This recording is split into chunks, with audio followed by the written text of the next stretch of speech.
Hello, this is Brian from the Bad Manners podcast. Today I'm going to be reacting to a video from the Right Wing Coalition. It's about Gen Z from liberal to far right. This is the first time I'm reacting to a video that I've actually already seen to some degree because Legion of Men reacted to it.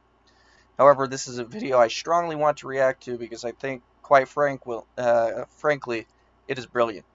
So let's get into it. Gen Z has witnessed a political revolution across the span of our lives that is likely to define the trajectory of humanity. Where we go is still undetermined, but we know we're certainly going somewhere. Because it looks to be that our civilization is gearing up for battle. And it's going to be winner take all. In one corner, you have the globalists, billionaires, and leftists, all desperate to destroy the West and the genetic homogeneity of whites. With a fatal injection of multiculturalism, they want to turn the populace into one big bowl of homogeneous slop that can be ruled over by a select class of techno-futurists. Already off to a brilliant start. He mentioned multiculturalism. I am not Gen Z. Technically, I'm a millennial. I was born in '85. However, I've got to witness over the course of my life that multiculturalism is an absolute failure. If you look at all metrics for American standard of life, it has declined steadily since the 70s. What changed slightly around that time? Immigration policy. It began in 1965 with the Hart-Celler Act, which began injecting large numbers of people with very different cultures, low degrees of compatibility, and in such large numbers that they were able to carve out ethnic enclaves from which they haven't had to meaningfully assimilate into the broader American collective. So the question of, has this immigration benefited the Americans that were already here? The answer is no. And it has benefited the ensuing generations far less. So when it comes to topics like Gen Z men moving from liberal to far right, it's also true for millennial men as well. And they plan on using AI to finally establish this top-down form of government. And if they do end up seizing this power, then their civilizational panopticon can finally emerge once and for all, and with it, we would see the last phase of the managerial revolution ushered in. Perpetual control of an eternal underclass. Yes, the so-called managerial class is really what I just referred to as transnational globalists. These are rich, wealthy elites that do not owe any particular feeling of fealty to the countries that they possess citizenship in. They are interested in their self-enrichment and the advancement of them and other people perhaps like them, but they have no concern with the underclasses whatsoever. If they are in any way financially inconvenienced by something going on in a country they have citizenship in, they just up and leave. But in the other corner, you have racist Gen Z men who are doing everything in their power to earn back as much of their testosterone that was stolen from them. These rebels have all somehow successfully fought off the omnipresent liberal programming, and they're ready for the fight.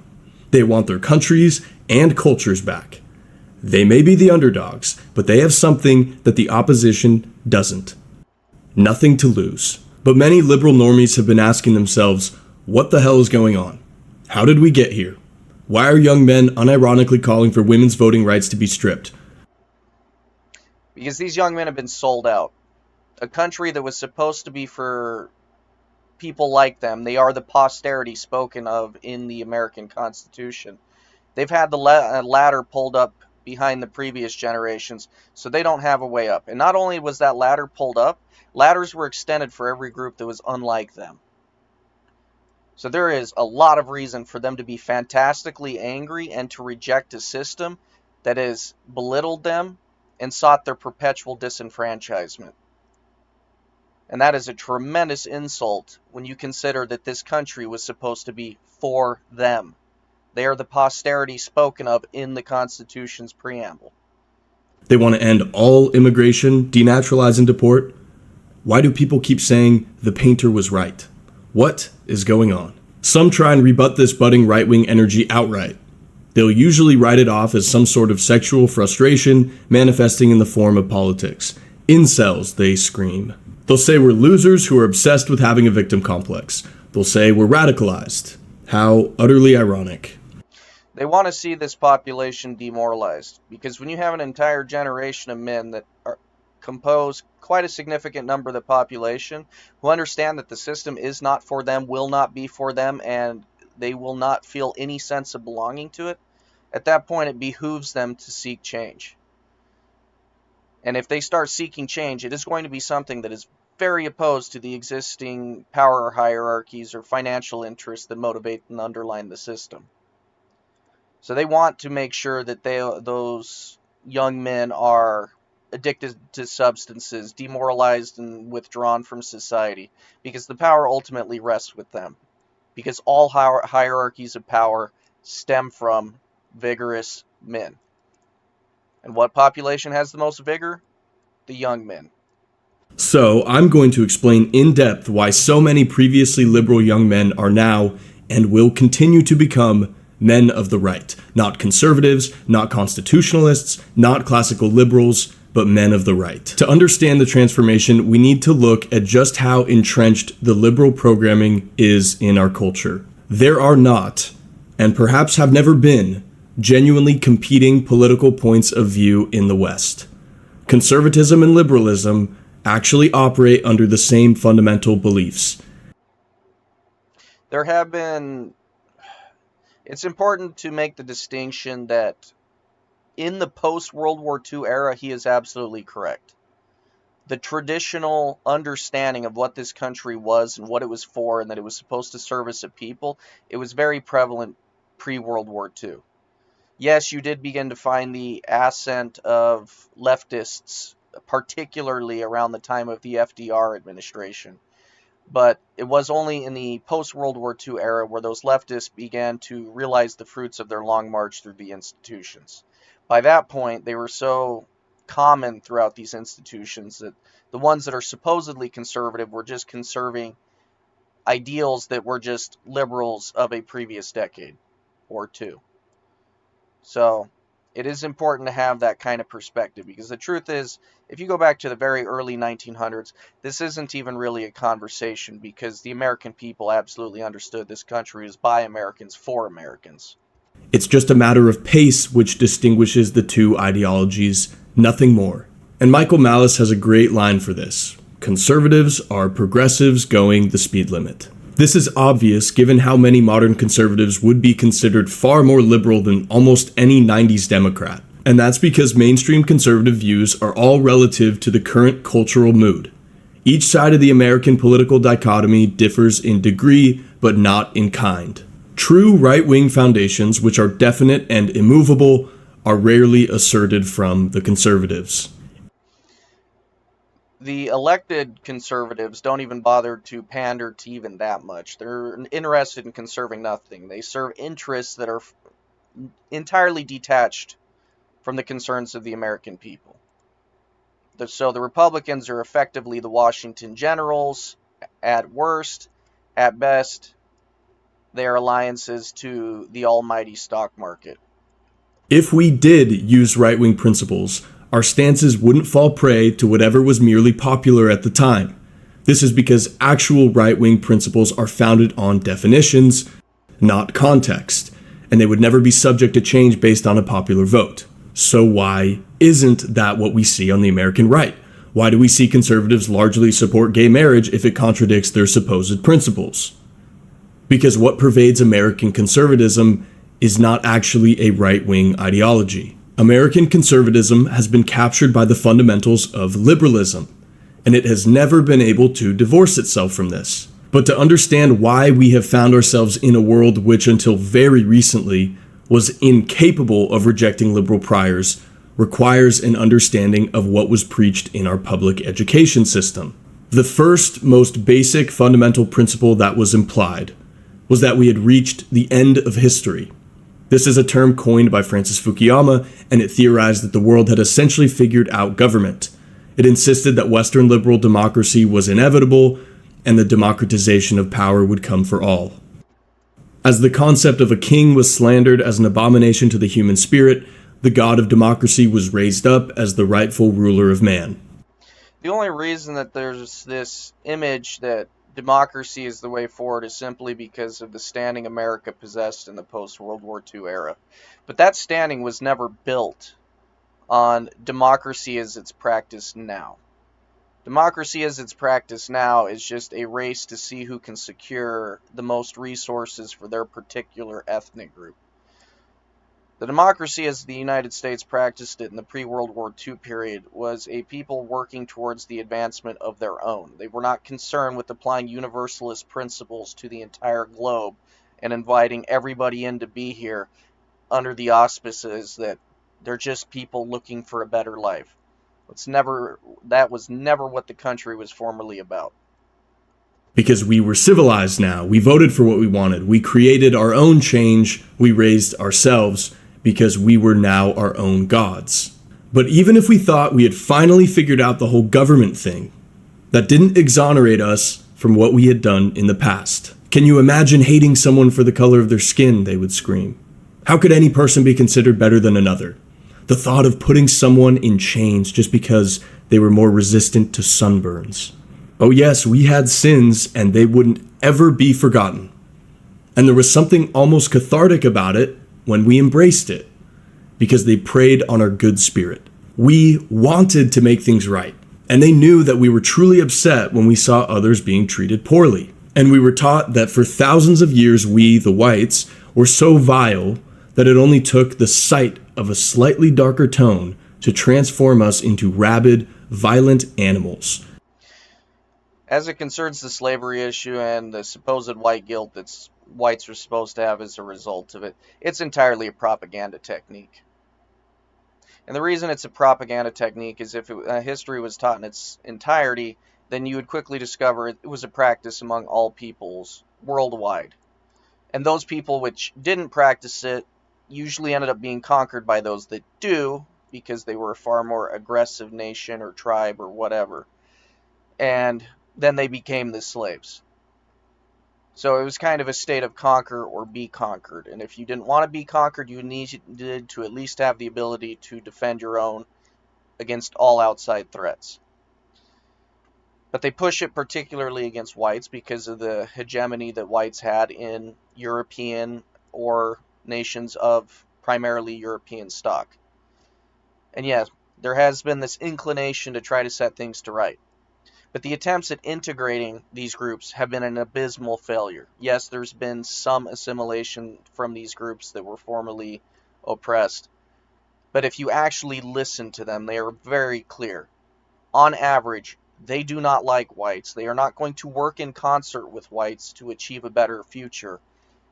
They want to seek their revenge against them. The only reason that you don't see any particularly mass movement of revenge seeking is simply because right now the numbers game does not allow for it. If you look at Rhodesia, what became Zimbabwe, and you look at South Africa now, once that numbers game flips, they're not suddenly going to be concerned with your rights.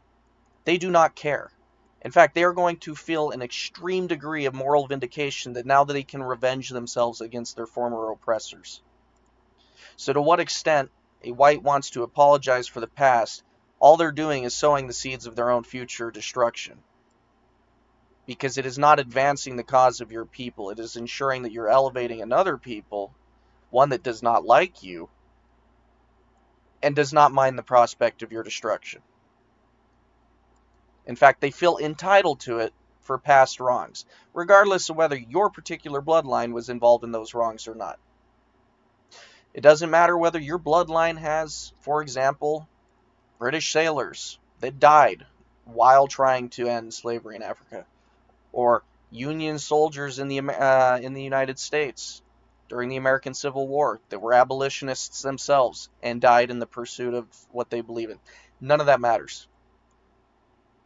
They view it as kind of a down payment on what they rightfully deserve in the end. So the whole racial reconciliation, or this idea that you can integrate it and everybody will be happy, it has not been borne out. All you have to do is listen to them. They don't like you.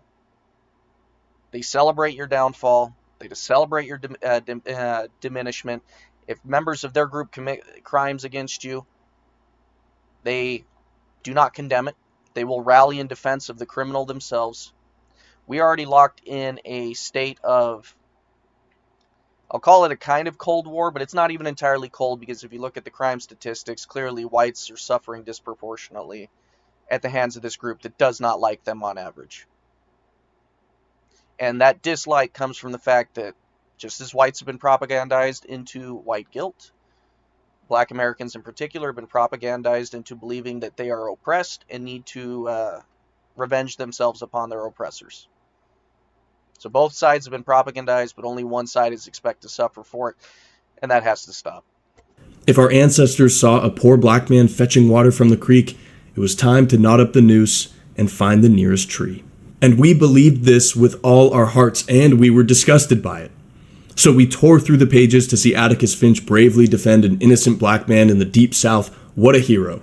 We watched the March in Selma in one of the many Ken Burns documentaries, and we bowed to Rosa Parks for her bravery on the bus that day. And it all became too much for us. The evidence was overwhelming. We were clearly an awful, evil group of people, and something had to be done to make it right. So we confessed, yes, we were bad, so what can we do about it? But atonement wouldn't be as simple as we hoped. While the left continued to march and chant for a world built on fairness, there were caveats to this. Even though they constantly invoked America's new god, Martin Luther King, this proposed world where we were to be judged on the content of our character and merit did have to be revised slightly, because it turned out that even up to this very day, it still wasn't even possible to evaluate non-whites based on merit. Society was apparently so entrenched with racism that these people never had a chance within the system to begin with. And so, as restitution for our ancestors' sins, we had to willingly step aside. Truthfully, I've long judged this as another, again, effective propaganda technique from leftists. When leftism began its rise in the United States, it was the minority viewpoint, because it was something that was more familiar to Europe than anything actually going on in the United States. But much like the parasitic ideology it is, it tends to jump from one host to the next. And these leftists, being few in number, they wanted to find a way to cultivate support to elevate their own acquisition of power. So toward that end, they will seek any means that disenfranchises the former hegemony that was enjoyed by white Americans that understood this country was by them, for them, chiefly. Everyone else now had a right to all the positions of status and authority in our civilization, independent of their merit or character, just because it was their turn now. But surely, now that we had cleared the way for these people to get a fair shot, all this rampant inequality that we see in performance, income, IQ, everything would vanish. But it obviously didn't. And one of the most tragic parts about this was that American whites all wanted this to work. We thought this world could be possible. It was the end of history, after all. What's funny is, and this goes back to even Lincoln, there were plenty of people wary of the prospects of this kind of social harmony of intermixing ethnic groups being possible without extensive civil strife. And as things are turning out, those that were wary of the prospect of its success were entirely correct. Even with this overwhelmingly powerful federal government, they have in no way been able to mitigate the social pressures created from these distinct ethnic groups with very different cultures, and the minority culture being outright antagonistic to the culture that had formerly had hegemony. There is no way you can consider the outcome of this a success. And if those of you want to point out that, oh, well, it must be successful because look at America in the 90s. America in the 90s was less great than America in the 50s in terms of the prosperity of the average white American. Their purchasing power in the 50s was better. Their wages relative to financial elites were relatively better. The dollar went farther. There was no expansive social safety net that acted as a continuous drain on the economic productivity of white Americans. In general, everything was better. So the 90s were not, in fact, the apogee of American society. They were not a symbol that uh, racial issues had been resolved. In fact, the main reason in the 90s people had that particular impression is in the 90s, that was the last decade where media was thoroughly controlled. You didn't have the internet as an outlet for alternative information, so they were able to cultivate this image that, oh, everybody's basically getting along, everything is generally good. No, the same ethnic strife existed then that exists now, but what you didn't have then were the police body cameras, the independent journalists that were able to film things on their phone, or just the other videos demonstrating that there is an outright cultural gap between the two that cannot be resolved. Where everything should work out. And so affirmative action took its next step into officially becoming DEI. And we sat there patiently, hopeful and proud as these people were given these opportunities instead of us. Many were brought to tears when they saw a black man take the office of the presidency, even. But then, the vitriol came, the hatred for whites. And it was obvious that this was no longer reconciliatory, it was vengeful. The interesting thing is, I know he's approaching this video from the perspective that it was understood to be reconciliatory up to a time. That strain of vengeance has been there the entire time. It's just now we're more acutely aware of it. Because again, there's more opportunities to be exposed to the people that are plainly antagonistic. If you are able to control the media, you are more able to cultivate this image that, oh, all is well, we're just trying to promote a better world for all. No, it's always been to flip the scales of power in a direction that favors the leftists. Equality wasn't enough. The repayment for our willful concession was suffering and subjugation, and we had no choice but to accept. The event which so obviously showcased this hatred was the Black Lives Matter revolution in 2014, and was with the death of Michael Brown in Ferguson, Missouri, where we felt the true heat of their wrath. And things would only escalate from there. I'm also reminded of the Trayvon Martin incident. Those were the exact kind of situations that if body cams existed then, the entire social sentiment surrounding those events would be very different. Part of the reason there was so much sympathy is because the media actively cultivated an image that these were just poor oppressed people that did not in any way deserve the outcome of their actions. Thankfully, the best thing that came out of the Black Lives Matter movement was that eventually police body cams became a widespread practice, because what the average person has realized, no, the police are not actually out there oppressing minorities. A lot of these people are just socially maladapted and incapable of operating in a civilized Western civilization. Calls for reparations became a common topic of conversation in schools. Clubs which openly excluded whites formed. Our opinions were mocked and disregarded merely on account of our race. The funny thing with things like clubs excluding whites, it actually reveals the fact that they, if given the power, they don't want integration. They only desire integration if it is relatively beneficial for them compared to the former circumstance. But the first opportunity they get that they can segregate, but they feel like they're the ones that possess power, they're going to. Of course, it must be pointed out, they're not going to end it with just, oh, we're segregated now, all is well. Again, they're still going to be seeking to revenge themselves upon their perceived former oppressors. Every single thing became a matter of racism. Nothing could be viewed outside this critical lens. And it continued to get worse, as extremely qualified whites began getting denied from great colleges and missing out on jobs they were perfect fits for.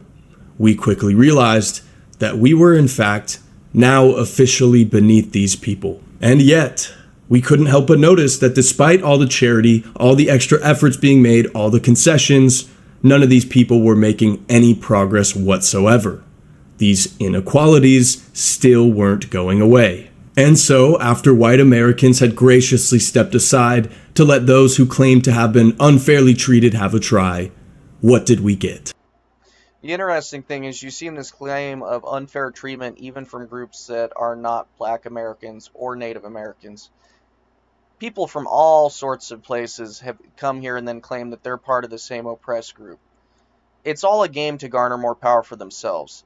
The claim doesn't have to be true. It only has to be believed to have some element of truth, and those that would be subverted by acting out a belief in it. So they will lie to you, brazenly so, if it furthers their own cause. It is a zero-sum game for power, and they honestly have no ethical qualms about using dishonesty to advance their cause.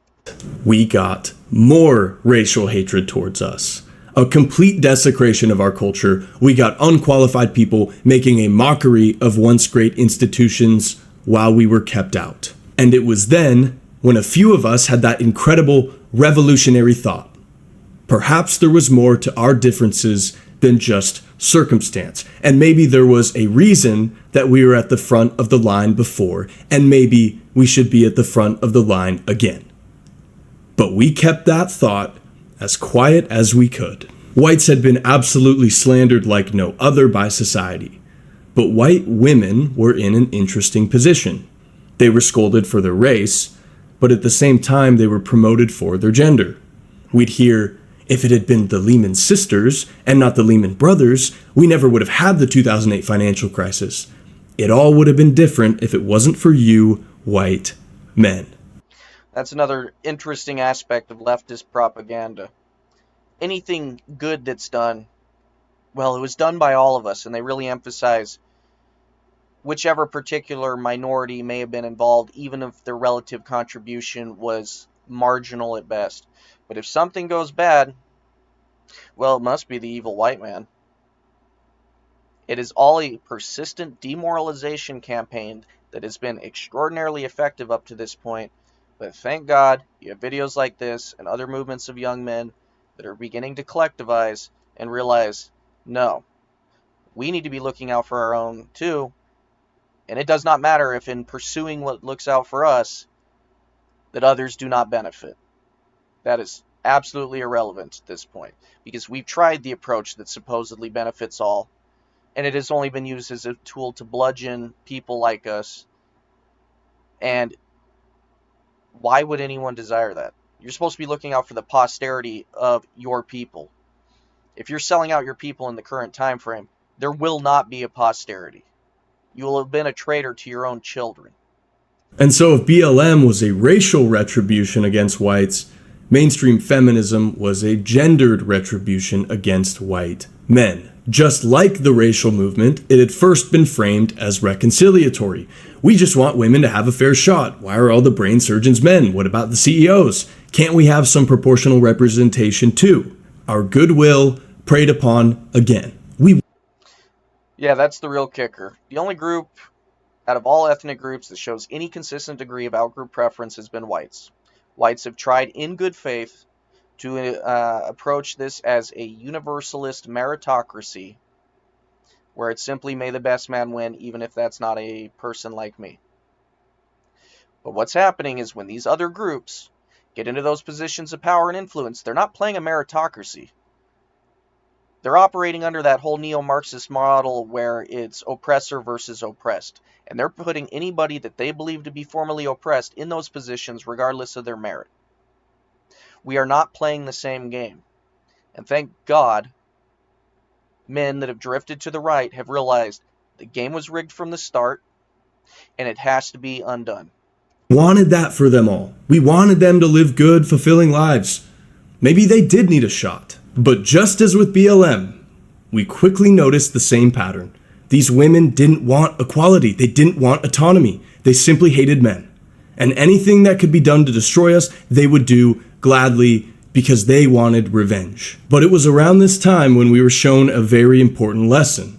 And it was really this lesson which kickstarted the right-wing youth political revolution we still find ourselves in.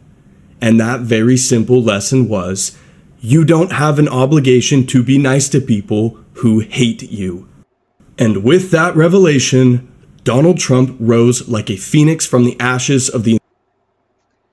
The revelation that you do not have to be nice to people that hate you is significant because, again, there's been a long strain of individualist reasoning in the United States. And I would argue rightfully so, because the outcomes that it engendered from things like rugged individualism, generally stoic demeanors, etc., ultimately built what was the best country on earth at the end of World War II. However,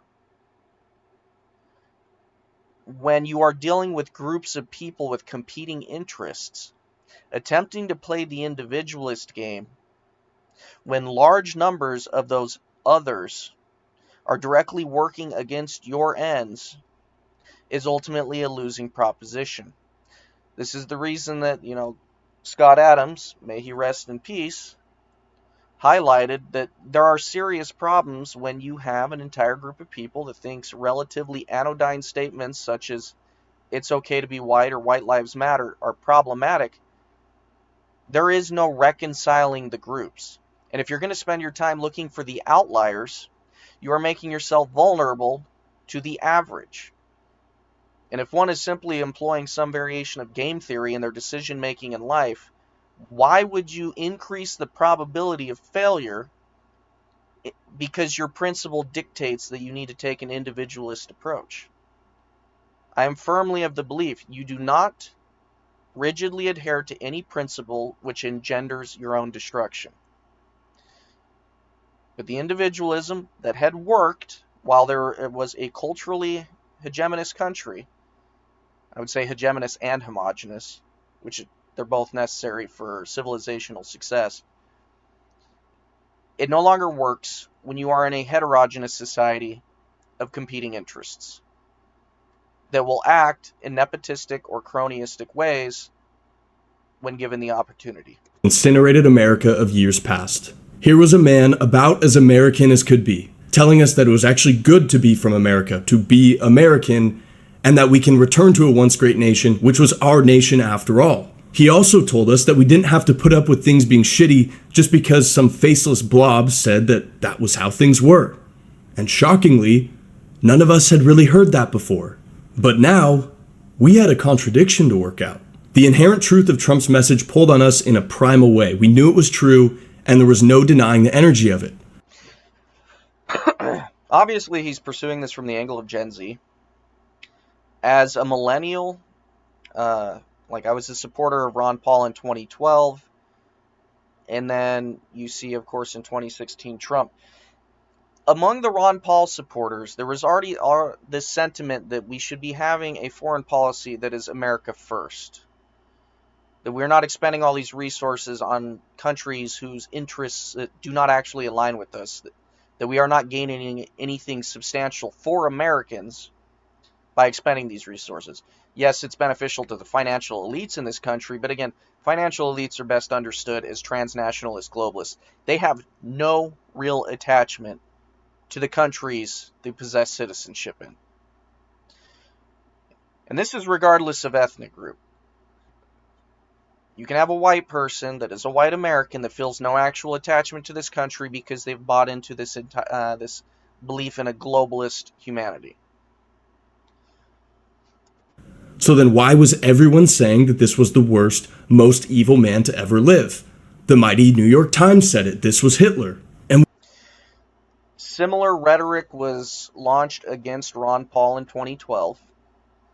And that's simply because they want to demoralize anybody that is pursuing a genuine American people first policy.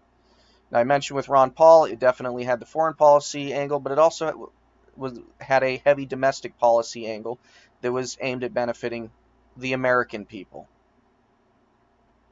You could argue, of course, that Ron Paul may have ended up being more lax on issues like immigration because at that time, the specter of intense inter-ethnic conflict, or at least differing interests, was less prevalent at the time. we were all confused because for our whole lives, the media had been portrayed to be an objective purveyor of truth. And many of us mostly just Again, anybody that was involved in either the Ron Paul 08 or 12 campaigns already knew the media was full of it at all times. They were actively malicious, and if they couldn't be actively malicious, they would do their best to ignore anything that wasn't in line with established elite financial interests or the liberal orthodoxy. I remember very clear in that 08 to 12 time frame, if you ran into a liberal, they would routinely say things like, history has a liberal bias. People were thoroughly inundated with leftist propaganda to such a degree that anything outside of that, beginning with Ron Paul, was simply anathema to them. Thankfully, there was quite a few more free-thinking men of the millennial bent that didn't fall for the propaganda. But if you look at it from a human psychology angle, men are far more naturally disagreeable on average, so therefore they're more likely to question existing power structures. Believed what they said outright. School had reaffirmed the honesty and integrity of the mainstream media's reporting. 60 Minutes was a constant in the classroom, and anytime there was breaking news, CNN would come on the projector to make sure we knew exactly what was going on. And we were told that these reporters had our best interest at heart, and they were simply chasing truth, until the lies became too blatant to ignore. A particularly distinct lie by the media, which likely red-pilled the most people at once, was the "find people on both sides" hoax. This was a watershed moment when many politically neutral people realized that the media was intentionally lying about Trump. And despite all the absurd journalistic hysteria pumping from every possible medium, no one was actually being rounded up. Blacks were in fact not being put back in chains, and immigrants weren't being shot on sight. Even though reality was not matching up with the narrative, a great majority still couldn't wean off what the mainstream was injecting us with.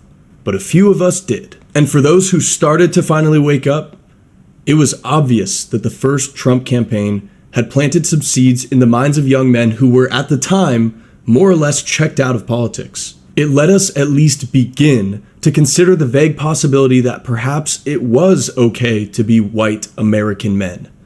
Not good even, but at least acceptable. And maybe white men did some positive stuff for the world too. Back then, that was still an incredibly uncomfortable thought, especially given everything the media was putting out. But The media would consistently put out anything they could that would make it look like American success was not achieved by the ultra dominant ethnic group, white Americans, but rather by the contributions of everybody else. As if that, 10% pre 1950 was somehow the ones actually accomplishing everything in this country. It's a narrative that is flatly false on its face, but that's never stopped people who want to seek the active disenfranchisement of the founding stock of this country. with the blatantness of that propaganda, this era finally showed us unequivocally that the media did have an agenda, and we can no longer assume that they were simply truth seekers. We had no idea where these revelations would The media has never been truth seekers. See, for example, comments from the founding fathers regarding that. lead to. But many of us were now taking some very small steps into the unknown. And with the eventual election of Trump in 2016, the climate intensified. The cathedral was forced to use much more potent counter-revolutionary forces to try and stifle our mass awakening. If the high school curriculum wasn't definitive in convincing whites they were hated, college certainly finished the job. It unashamedly preached a universal disdain for whites in Western culture by all the hegemonic institutions. When I first went to college in the early 2000s, there wasn't much in the way of propaganda, at least none that was evident. When I returned in the 2020s, rare was the course you would take that did not have, in the last week or two, some kind of critical theory based, social justice oriented topic or presentation or something to that effect that spent a significant amount of time tagging white men as problematic in some way, whether it be them overrepresented in certain fields, as if that supposed overrepresentation matters. I remember very clearly one of the funniest statistics is relative to the population, Asians were overrepresented too, but in that presentation, they only decided to emphasize that it was problematic that whites are overrepresented. These moron leftists and their belief that equity is somehow this desirable goal in and of itself belies the fact that different ethnic groups are going to have different inclinations for what they want to do on average. It applies to sex, it also applies to ethnic groups.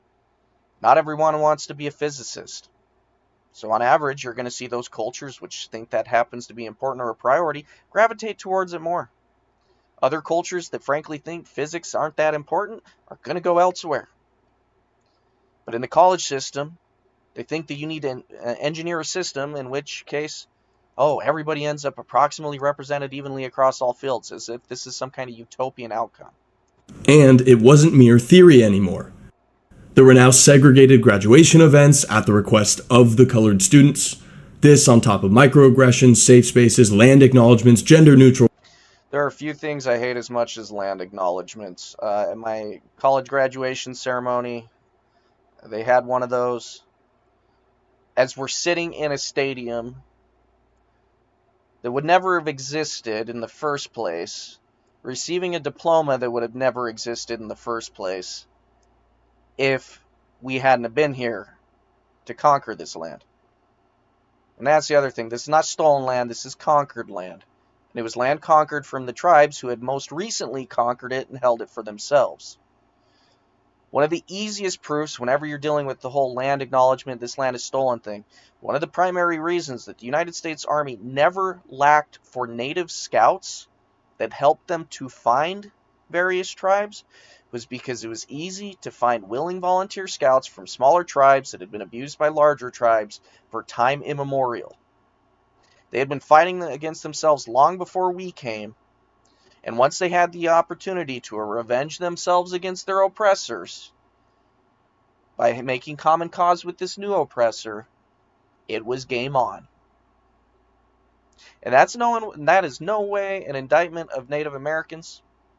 In fact, as it concerns the Trump angle, they voted more for Trump than any other group in this most recent election. So you'd have to argue that they have their heads screwed on better than even the whites do at this point. Because nobody should be voting for leftists at all. At least not if you want your people to continue existing in any degree of relative prosperity.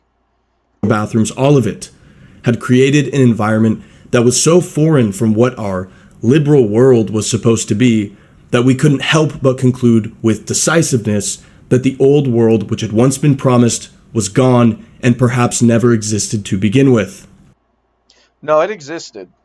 But the last time it existed to any meaningful extent was the 1950s. If you see footage from 1950s America, especially footage in the cities, that's a dramatically different place. And it existed, and life was better then. Of course, leftists would argue that it wasn't better for minorities. Okay, that's true. There should have been better foresight in handling the inevitable racial conflict that was going to stem from attempting to integrate two groups, in particular integrating one group that was not in favor of being here in the first place because they were brought here against their will, with the group that is the one that brought them here against their will.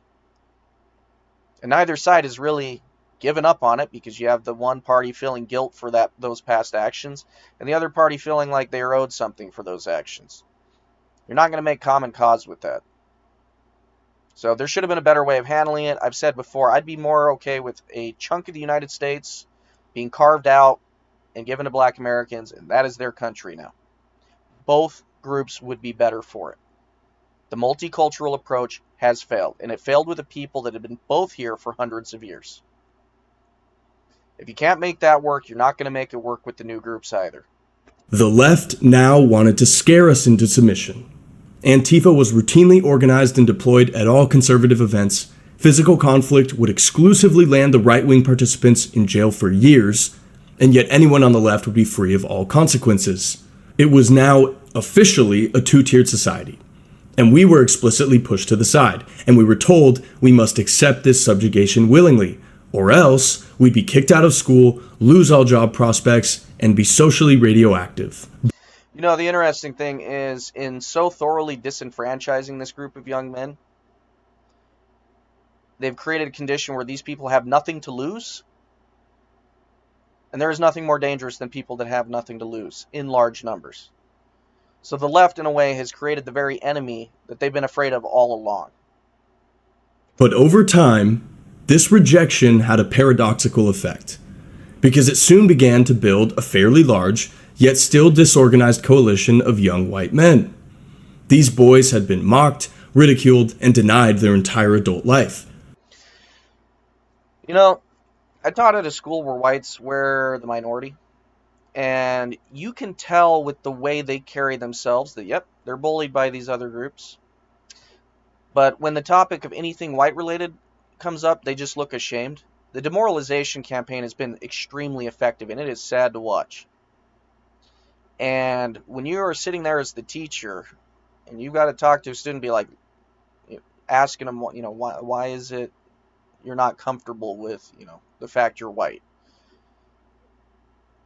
You begin to realize the profound injustice that has been done to the people that, again, are the posterity mentioned in the preamble to the U.S. Constitution. The fact this has been tolerated, and the boomer generation is the chief generation to blame for this nonsense because they've wielded the majority of political power by sheer numbers for a long time. If this is ever resolved and white Americans gain some degree of self-determination again, there needs to be history written detailing how they are the example of everything that should never be done. And they all sat there in silence, totally confused about what had happened to them through no fault of their own. These young white boys were all promised equality of opportunity. They were promised to be judged based on their merit. And they promised to do the same thing in return. And yet, here the opposite was being done to them. They were being shunned only because of their race, denied from the things they had worked so hard for and made all the sacrifices to get. It made no sense anymore. But these boys were still a long ways away from the far right. They'd certainly call their friends slurs, but they'd also insist proudly that they would never judge anyone because of their race. They might make some gay jokes every now and then, but they likely believed something along the lines of love was love, and they'd even wonder, why would anyone want to hold back two honest people that wanted to get married just like everyone else? And this type of logic caused a lot of young men to consider themselves to be something like a libertarian, whether they defined it that way or not. They drew upon this liberal society, which was built on consent-based morality and blank slateism, and so by extension, they believed that everyone should get a fair shot, regardless of immutable characteristics or preferences. You'd soon hear a lot of them say that they believed in the vision of the founders. They'd announced their commitment to judging individuals as individuals. They accepted nearly all lifestyle choices, so long as there weren't immediate negative effects on others. And with this framing, they would come to ultimately fetishize a false definition of liberty. Many would defend legalizing all drugs, gambling, or prostitution, and all those vices which are so frequently disguised as freedoms. Yeah, obviously the Ron Paul campaigns of '08 and 12 were, despite being in the Republican Party, they were primarily libertarian-based movements. And there is certainly that strain within libertarianism that the only reason that those particular individuals desire it is so that they can indulge in their vices. About the only thing that made them remotely redeemable is assuming the responsibility of the outcomes of those vices and not wanting to put that on society when their decisions inevitably result in negative outcomes. But beyond that, as a general societal policy, it is difficult to envision any manner in which widespread legalization of drugs, for example, is actually beneficial to the people as a whole. You are giving your endorsement to having an economy that develops for poison pushers to push poison on people. If you're allowing that as part of cultivating your society and allowing it to become something productive, it is not going to end well. You're going to end up with a degenerative population that's substance addicted because humans do have a natural proclivity to getting addicted to various narcotics. It's just the way it is. So, as it concerns the libertarian approach on certain things, yeah, they're absolutely right that the war on drugs has its attending problems. I would argue that the primary problem stemming from the war on drugs is the fact that you do not hang drug dealers the moment they're found. Eventually, eventually you're going to either run out of drug dealers or the prices will become so exorbitant that addicts are going to struggle to get it. Then you'll have to deal with the outbursts of whatever behaviors they demonstrate. But in no positive, healthy world, you have legal poison pushers, because that is all a drug dealer is.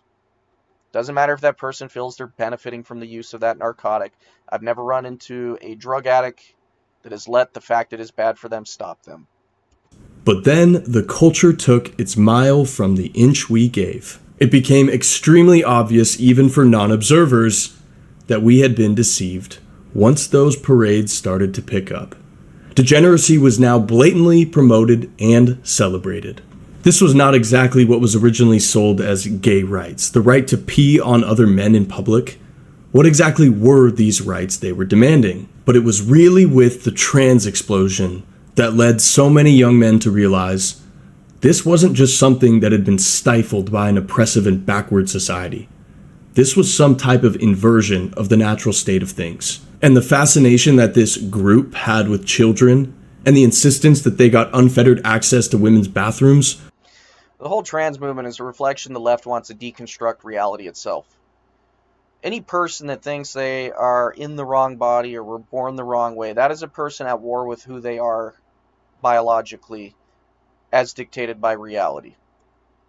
That is a person profoundly uncomfortable with the way things are because they believe in the way things ought to be. The is-ought problem is the fundamental underpinning of every issue that leftist philosophy or leftist endorsement of practice entails. They have a vision of the way things ought to be. You ought to be the sex or gender you choose. You ought to be able to do as you please.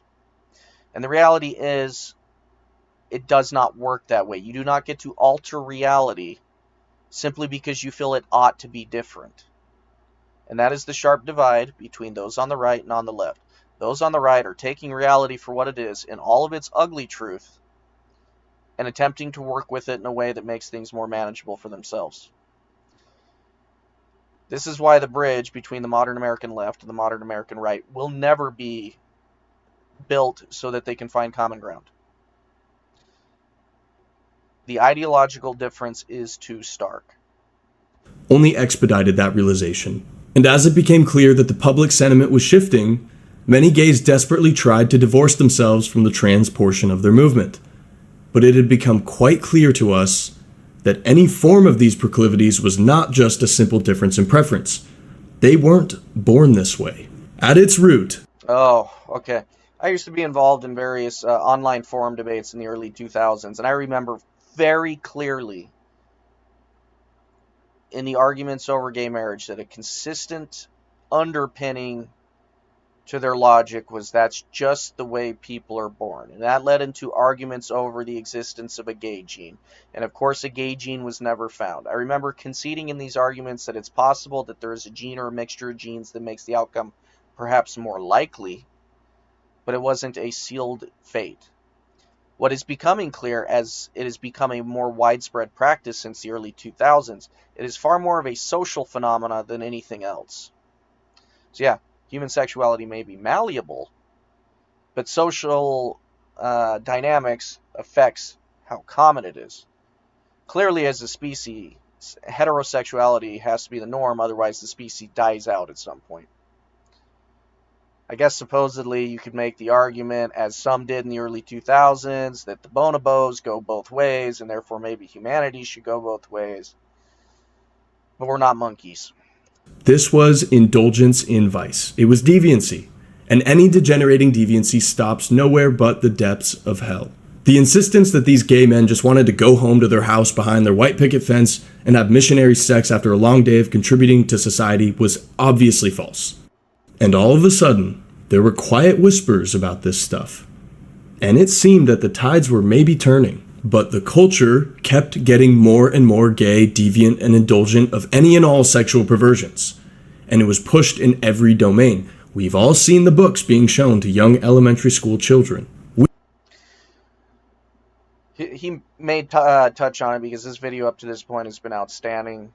Clearly, the understanding of the timeline is very strong. The fact that children are being allowed to stunt a natural biological process, that is puberty, in order to pursue the leftist version of the ought problem, I ought to be able to be this different gender or sex, is all the indication you need that it has nothing to do with whether what they do is scientific, has nothing to do with whether or not these actions are in fact extremely harmful to the individuals involved, as is typically the case when you're attempting to actively interfere with natural, healthy biological mechanisms. They merely want reality to be what they think it ought to be, and they will hurt children in the process. They will socially engineer children into pursuing lifestyles that will produce the cessation of their bloodlines, because they want validation for their own narcissism in the form of numbers, and the most easily propagandized population is children, because they look up to adults for leadership and examples of what they're supposed to be doing to integrate into society healthily. And they're choosing individuals that are either genetic dead ends themselves, because they're not going to procreate, or if they did procreate, they're passing down a set of values that will shortly thereafter result in the cessation of their bloodlines. There is not a future in these people's minds. It is a perpetual indulgence of their narcissism and need for constant validation. And they need that constant validation because the way reality is causes cognitive dissonance with what they want it to be. We knew this was not okay, but it had all snuck up on us. By the late 2010s, gayness, androgyny, and sexual fluidity was now a staple of nearly every prominent movie character, television ad, and pop star. And the girl boss was now the hero of our world, with their gay or trans sidekick to help propel them into their rightful place Of course, they always got, the minority that is somehow the wisest person in the entire room at all times. That's part of that archetype as well. at the top of the hierarchy. Straight white men were now totally isolated. You couldn't find a single advertisement with a straight white guy that didn't have them looking like a complete moron or wimp. Yep. That's been going on for far longer than just the last decades. The whole casting white men as being incompetent, inept, and generally stupid has been going on in advertisements for probably nigh on 20 years, going from memory. Probably longer than that, in fact. The demoralization campaign has been in full swing for a very long time now. Because I remember picking it up in the early teens, again, around the Ron Paul campaign, because that's a lot of when I became really aware of how things are actually functioning. And once you're aware of it, you can't unsee it. But what you'll see in all of these same advertisements, the woman, she knows everything. She's got it. She's competent. She doesn't make mistakes. She's great. And if it's not a woman, then it's a minority that all the same applies to. Anything that even toyed with being masculine became slandered and stamped as toxic. And as a man, you couldn't break free from these accusations just by doing your own thing and minding your business. We were Just because you're not interested in politics does not mean politics are not interested in you. forced to participate in and even fund our own subjugation. But just as these white Gen Z men were on the verge of being snuffed out and disenfranchised to the point of impotence, we saw Jordan Peterson's lectures catapult to prominence. And these hopeless young men were drip-fed an elixir which promoted strength from someone who would at least treat us like we were men and not defective women. And this message told us to actually do something, rather than wallow or defer to the feminist world surrounding us. What became obvious later was that this message, like Trump's, was only revolutionary when it was juxtaposed to a world full of absurd lies. Otherwise, the message is basic and instinctual. But these benign proclamations of truth had such an effect because our culture had become so unbelievably contrived, stale, and feminine. We were starving for something. Whether we understood it or not, we needed some type of authenticity and masculinity on a cultural scale. So he's Gen Z, so Jordan Peterson had a more noticeable cultural impact for them. For men like me, his main use was helping in some ways to flesh out my greater understanding of the world. Um, Especially as he concerned his understanding of bell curves and natural inclinations and proclivities among the sexes and things like that. So it was more like fleshing out a foundation that was already there. But I do think he was particularly transformative for those men that didn't have a man in their life. Because by the time he rose to prominence, The scourge of single mother households was already very widespread and prevalent. Many sons growing up in these households with no understanding of what it entailed to be masculine. Um, all the ways that they were taught that a man is supposed to be from their mothers were not working for them in reality, which leads to this kind of forlorn outcome because they don't understand, because the adult that they care most about in their life taught them things that aren't working. And of course, they love their mothers, so you don't want to, foment criticism in that angle. But the truth is, if you're in a single parent household, it's an indication that at least one of those partners had poor mate selection strategies, and therefore their understanding of humanity was in some way impaired. It's one of the reasons that in much older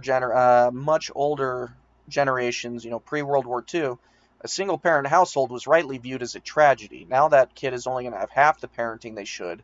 They're going to entirely miss the social dynamics that should come from learning about how that particular sex works. Whatever the skills that are associated with it. So not only are they missing that entire parent, but what information they are getting is from a person that isn't capable of understanding in humanity in the breadth and scope that's needed to make sure that they're adequately prepared for the future before them. So things like single motherhood are absolutely a tragedy, and they should be understood in modern times because it has a high likelihood that that female employed poor mate selection strategies, because women are supposed to be the gatekeepers of sex, while men are typically the gatekeepers of relationships. And if she gave the sex to somebody who was not capable of sustaining a relationship, she chose poorly.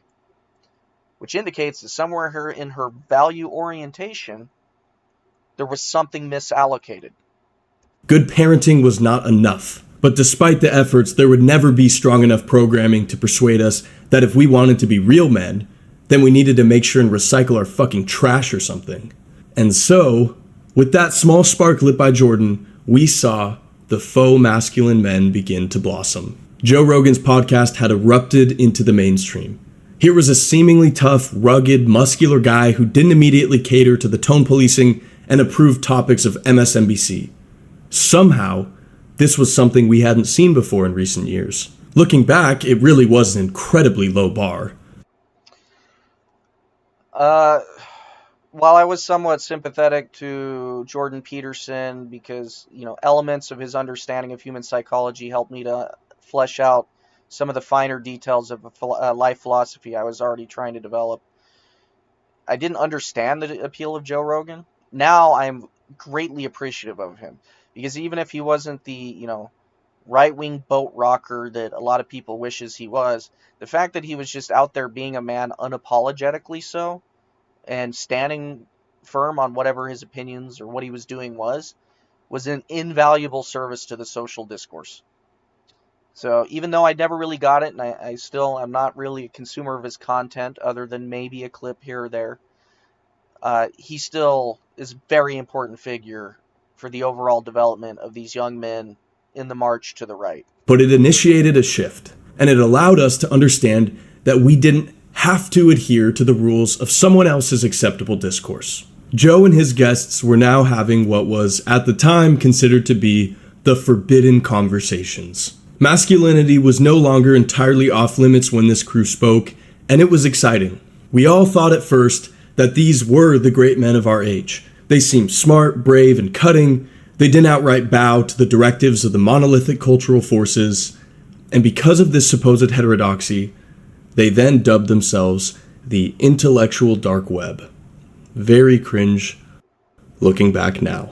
And it was at this time when the culture really started to turn to the right. The interesting thing to point out, and Rogan has been pretty straightforward about this, he's not actually any kind of right-wing figure. He's actually rather left-leaning in his natural tendencies. But the fact that that's what seemed edgy at the time is an indication of how thoroughly speech was generally policed and how far left that Overton window had shifted. Masculine energy started exploding, the UFC became hugely popular, lifting weights became an impressive hobby, It was almost respectable to reject woke shit publicly. The beta male was now mocked, and the era of the Sigma began. The suited up finance bro was no longer the ideal archetype for masculine men. The finance bros are what I consider symptomatic of a civilization that is already dysfunctional. It used to make sense to some degree to look up to captains of industry. Finance is about as depraved an industry as can reasonably exist. You're not actually generating anything of substance that people make use of. It is borderline detestable. In terms of like honor or moral integrity, I would far rather favor the farmer than I ever would the finance bro. I guess that makes me more of a Jeffersonian than a Hamiltonian. The rogue, unorthodox, red-pilled guy who did his own thing was. But just as society seemed to really be making a true turn against the cultural leftist hegemony, the coronavirus hit. And the extent of the crackdown that came with it is pretty hard to reconjure up, honestly. But it was in this epoch where we saw nearly every institution lose its credibility. Whether it was the completely made-up 6-foot social distancing, lying about the virus origins, masks, or the fake and poisonous vaccines, the medical industry was exposed for being, at best, deviously maximizing profit through any means necessary, and at worst, a tool to manufacture governmental justification to use power with no civilian consent required. So one of the interesting things, this is my favorite thing from the pandemic that, at least for me, really highlighted how corrupt all of the institutions were. So, in 2002, the original virus, what we call SARS coronavirus 1, had made its way through Guangzhou, China, and in attempting to find ways to mitigate the damage to the virus, they tested chloroquine. Chloroquine revealed itself in studies to be an effective prophylactic, not a cure. Wouldn't do anything if you've already contracted it, but if a person had saturated their cells in chloroquine before the attempted introduction of the virus, it was very effective at preventing the virus from binding to cells. So, therefore, it's an effective prophylactic. Fast forward to SARS coronavirus 2, and hydroxychloroquine started to get some attention as being something useful for combating the virus. All of these major institutions elected to approach it as, well, this isn't a cure for the virus. Well, no kidding, it's not a cure. It's not supposed to be a cure, it's supposed to be a prophylactic. And given that chloroquine or hydroxychloroquine is extraordinarily cheap to manufacture and can be disseminated to the population widely, and they can saturate their system in it so the virus will find it harder to take root, they entirely dismissed the possibility of using the prophylactic route at all, when really that route should have been used in conjunction with things with, like, vaccines. But they entirely glossed over that angle because they were just determined to see through the vaccines only as being the solution. And that kind of, I regard it as a lazy approach to public health, because prophylaxis is always superior to trying to deal with it after the fact. And yes, vaccines are to be understood as a prophylaxis. There was never a reason that you couldn't employ both. But they did not want to employ both. They wanted their monofocus to stay on the most profitable outcome. There is no reason to believe in the aftermath of anything that there was any competent public health officials or government officials that engineered all of these policies that just led to more economic ruin than any other practical outcome. And the censorship to enforce these baseless mandates finally opened most people's eyes to the very real political measures being taken by the tech companies as well as the media. They were exposed as being essentially arms of the state. Rogan had his face turned green on CNN and was nearly deplatformed from YouTube over his benign comments. And anyone who really took a stand was absolutely nuked from orbit. Some of the other IDW types also tried to put up some sort of a fight. There was a variety of courage shown on it all. Some of the propaganda pieces the media ran during that time, like the fish tank cleaner nonsense, they were not trying to be honest. Oh yeah, the horse dewormer too. That was another one they had. Regardless of the actual merits of those things, the absolute histrionics that came out of these media outlets and the pursuit of tamping down on absolutely anything that could potentially be useful to combating the virus,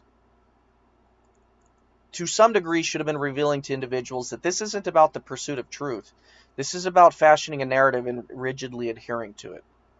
But despite any bravery we saw in response to the virus, almost none of the spokesmen from this faction were strong enough to overcome the true cultural struggle session that was to follow. Because not long after we were hit by that virus and locked in our homes, we saw the arrival, sacrifice, and subsequent resurrection of the Church of Anti-Racism's Messiah, George Floyd. The active lockdown measures were thrown out the window as leftists took to the street to destroy the United States. And they did it all with no repercussions. A group of entire city blocks in Seattle were taken over and proclaimed to be an autonomous zone. Council members even broke into city halls to lead riots. The Summer of Love commenced as the NIH announced that racism was a public health crisis. Never has a study ever been done revealing the intellectual bankruptcy that is the public health system and bureaucracy in the United States as that one. That is when you know they are not interested in actual genuine public health as it concerns the health of the human being. That is when you know that they are pushing out studies with the designed purpose to influence public discourse. So every one of those individuals' names you see listed there are individuals that are leftists that are trying to fashion their ought out of what is, thus justifying these violent mobs in the midst of a deadly pandemic. And yet, when the Canadian truck drivers peacefully protested in Canada against the vaccine mandates, they were debanked and thrown in jail. It was decried as racist to call for an illegal to show their ID to vote, but you now needed a vaccine card just to go to the gym. The blatant double standards were too much for the newly libertarian-minded Gen Z men. It wasn't enough to be apathetic to power anymore and to simply call for neutral institutions. We knew we were required to seize and hold positions of authority if we wanted to fix this. That's the key. The power has to be taken back.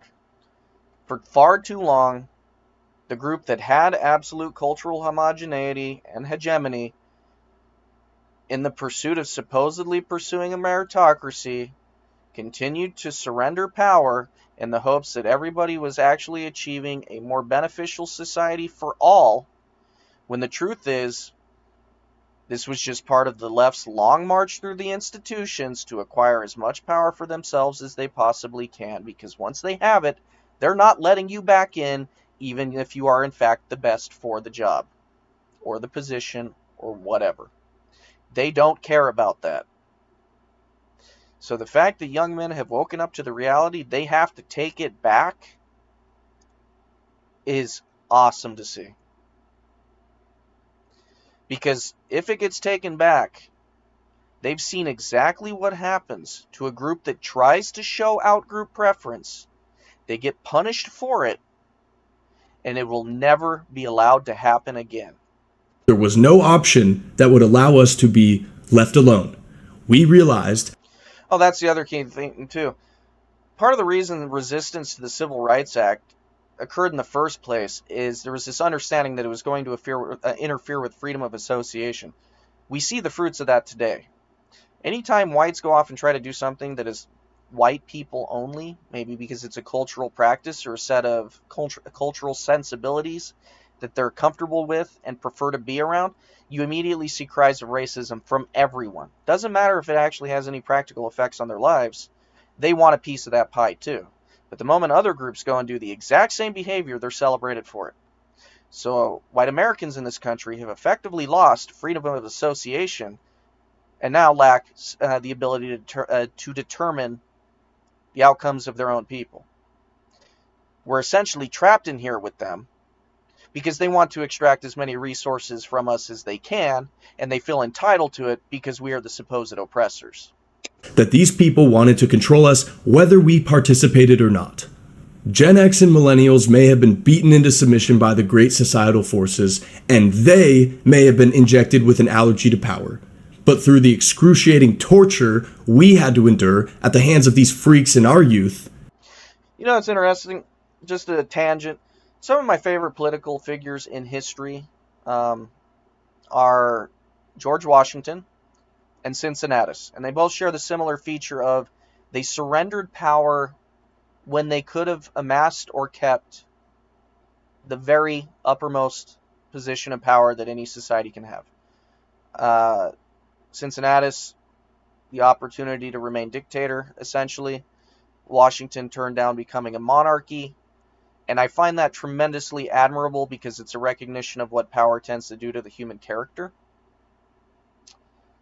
And there is something to Western civilization that should rightly laud that. But guess what? That Western civilization was designed by and for a particular people. And you need an entire people to agree that this is a moral virtue that was exhibited. And naturally, you could argue that in modern times you could see some of that moral virtue from when Satan brings Jesus Christ up to the top of the mountain, offers him everything, and Jesus Christ does not go along with it. In my opinion, that is at the uppermost of what any moral virtue can actually be attributed to a man. The refusal to take power. So, in white Americans giving away this power, they were actually engaging in a moral virtue. But the absolute mistake was believing these other groups are going to behave in the same manner. They have not. They will not. It is a cultural and moral value that is alien to them. If offered the power, they are not going to wield it wisely and to the benefit of all groups. They are going to chiefly benefit their group before all others. The Gen Z men became immune to that type of propaganda. The type of propaganda that says we should let others have the power, that we should suffer in silence while we let the ones who know better make the decisions. Because our history had proven that we weren't capable. And we realized definitively with the transgressions against us throughout the coronavirus response. The funny thing is, in our history, we know we're fully capable. It's just we had a particular generation beginning in the 1960s that decided that we're going to begin demoralizing our own population and treating them as if they were incapable and incompetent. That we had to fight fire with fire. We finally understood that the world is not, in fact, made up of people who just want to get along and coexist. And the Gen Z men came to understand that we have to revise our positions. We have to rethink everything. But if the coronavirus saga didn't properly show everyone what people were willing to do for power, the 2020 election certainly did. It was a stunningly shameless power grab by the left, which almost nobody on the right was actually prepared for. We thought, foolishly, that there may still be some unspoken rules each side abided by. But that was false. As we watched the cathedral prop up a literal corpse, implement clearly fraudulent voting measures, and win an election that made no sense to anyone watching. In the left's pursuit of what they believe ought to be, there is nothing morally or ethically impermissible to them in the pursuit of that. And in order to realize what ought to be, they must accumulate as much power as humanly possible. So, in the pursuit of that power, if they need to put up a corpse, they will put up a corpse, because integrity is not an important value to them. Honor is not an important value. Morals and ethics are simply a tool to be used to amass power for them. If they pretend that they have a virtue, it's because it appears to give them power. The moment that not having that virtue would give them power, they are going to amass more power. Much like a religious zealot that believes that the end times are near and that they need to do certain things to accomplish it, a leftist functions in the same way. They are going to do whatever it takes to create the world they believe ought to be. And this battle for control all culminated with the sitting president of the United States being banned on social media. And the federally instigated riot, which spurred the banning, ended with grandmas being thrown into solitary confinement as their constitutional rights were stripped. Another example of that precious piece of paper's power. And this was not even 6 months after every major U.S. city was destroyed by rioters over the overdose death of a black criminal, while Donald Trump stood down after Sean Hannity told him that any federal action would destroy his chances at re-election. God forbid they call him a fascist again. And so, with that inexcusable weakness, the left reclaimed power. But in actuality, it was the Biden presidency which probably expedited the transition of these young men away from a libertarian mindset more than anything else could have. The most red-pilling aspect of the Biden regime was when Mayorkas unlocked the border and let it flow. We saw the most eclectic group of third worlders imaginable storm through Eagle Pass in a straight-up conga line. What happened with the American border during the 4 years of the Biden administration in itself was a form of accelerationism for Americans to move to the right. Absolutely. There is no way you can watch that action and honestly believe that such a course was designed to improve the lives of the American people. In fact, the Biden administration didn't even really try to approach it from that angle, because the angle always given is, well, what about the immigrants? They're trying to improve their lives. And that moral argument for people just trying to improve their lives is somehow supposed to override the reality that countries are designed first and foremost to serve a people. And that the actions taken by said leadership in the country should demonstrate benefit to the people. Nothing about this policy of throwing the border open in any way benefited the American people. Everything gets worse when you throw a border open and make no meaningful attempt to make sure that the people being brought in are a net benefit. And the conservative estimate is that 10 million people came through during those 4 years. My guess is it's a lot more. In those 4 years, just in the city I live in, the demographic makeup changed incredibly. It went from, okay, still America, identifiably, to I'm a stranger in my own land. I think it's much higher. And there wasn't even an attempt at an argument for this. No justification, just a blatant reopening of the gates of Toledo. The real argument was, of course, to destroy us. Gates of Toledo is a nice touch, given Mayorkas is the one that is blamed for it. And any comments about the changing demographics as a result of this influx of immigrants was considered heretical. We listened as the regime went on about just how awful whites were, how mean we were to poor minorities. And yet all we would see online were videos of minorities and illegals beating the shit out of whites, robbing them, running into their cars, you name it. The one thing I am super thankful for social media for is, for a very, very long time, many whites were in dominantly white areas. What minorities they were exposed to were probably the assimilated ones. So therefore, they developed this image that, all is well. There's no cause for racism. I've got minority friends, and they're great people, and I would take a bullet for them. And then you have all these other whites that are actually living alongside the average and not the outliers. And you see what actually happens to the whites exposed to the average.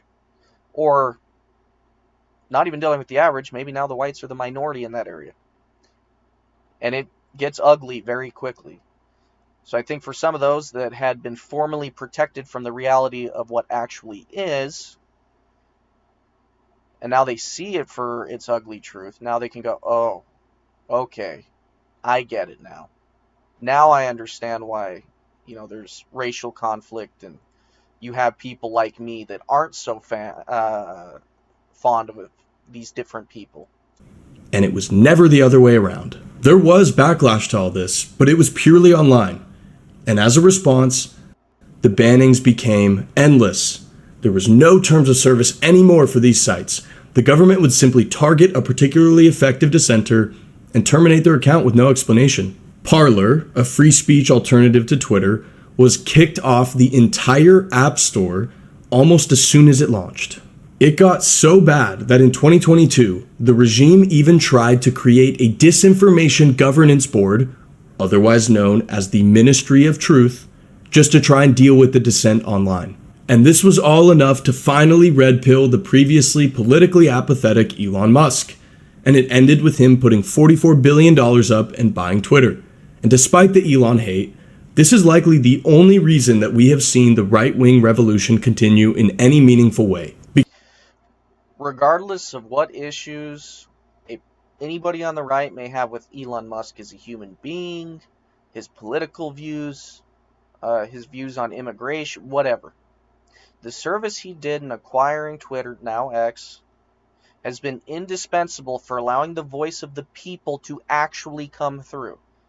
Because the only reason that there was this generally understood consensus of leftist orthodoxy was because the average American had been thoroughly choked out of access to widespread public speech. It allowed the left to effectively atomize conservatives and make it look like, no, you guys were never popular. Leftism has always been what's popular. It's what the people want. And this is backed up by the fact leftists tend to be the lazy bums out at protests or those that shout loudest. So a tremendous hat tip to Elon Musk, because without him, we may be still operating in that environment where we have no idea how popular our views actually are. Which would be tragic, because these are just views that advocate for us. Because up to this point, we haven't been able to advocate for people like us, because we had been playing a game that believed that everybody was a blank slate that generally wanted the same things and would play by the same set of rules. And now we are effectively a group of people that have realized that, nope, they were cheating all along, and we are angry about it, and rightfully so. Because once there was a platform that actually held some semblance of freedom, we saw the right wing rapidly evolve past the preset liberal boundaries of the political discourse. And we soon recognized that all these men who acted brave like Jordan weren't actually taking any real stand. They were in fact carefully flirting with the line between masculinity and liberal conformity. They just said enough to where they wouldn't really ruffle any feathers. I think men like Jordan Peterson are from that previous... He's not of my generation. He's from a previous generation where the classic liberal principles were something held very dear and personal to his character. So it's understandable, but it's effectively a philosophy inappropriate to the times we find ourselves in. That's a philosophy you can adhere to in a culturally homogenous society. It does not work, by way of evidence, in a culturally heterogeneous society. Because while you're practicing cultural liberalism and allowing the opposing leftists to gain and consolidate power, you are going down in power.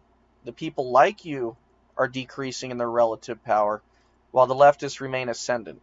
And there does come a point where leftists amass so much power that resistance against them begins to border on self-destructive. And after seeing the continual capitulation from these dorks, the only real conclusion to draw was that they were either useless or outright subversive to the movement. I think useless is the appropriate term. I would never consider an individual like Jordan Peterson to be subversive. Subversives are people that are undermining the movement to advance some other cause. These would be your people who are portraying themselves as being on the right, but operating in the interests of another country, for example. That would be a subversive agent. These were the types that called for a strict return to a society of apathetic reason, emotionless rationality. They pleaded for all of us to return to a 1990s climate of neutralism, which they promised would allow everyone to live harmoniously in a... The 1990s... The reason the 1990s mainly gets held up as some kind of apogee of American culture is that it was effectively the last gasp of the post-World War II consensus. And the reason it's the last gasp is it's the last moment in American politics where there was meaningful cultural consensus, because there was enough of an extant cultural homogeneity, and you really need a dominant ethnic group to achieve that in the first place, that was still holding. Post that time period, cultural homogeneity has thoroughly shattered, so the consensus is shattered, especially as the underpinning philosophies for leftists and the people on the right have meaningfully diverged. But no, in terms of prosperity, 1990s America was not the most prosperous point. The cities were already hollowing out and rotted, their leadership inundated with leftists advancing their own in-group, whether it be political in-group or ethnic in-group. So the damage was already well underway. The last time in history you can actually go back to that American prosperity was at its peak was immediately after the cessation of World War II. So be wary when you see people mentioning the 1990s as being this particular um, apogee worth aspiring to. No, it was just the last gasp, similar to how you have a dying patient in a hospital that'll have one last good day before they actually die.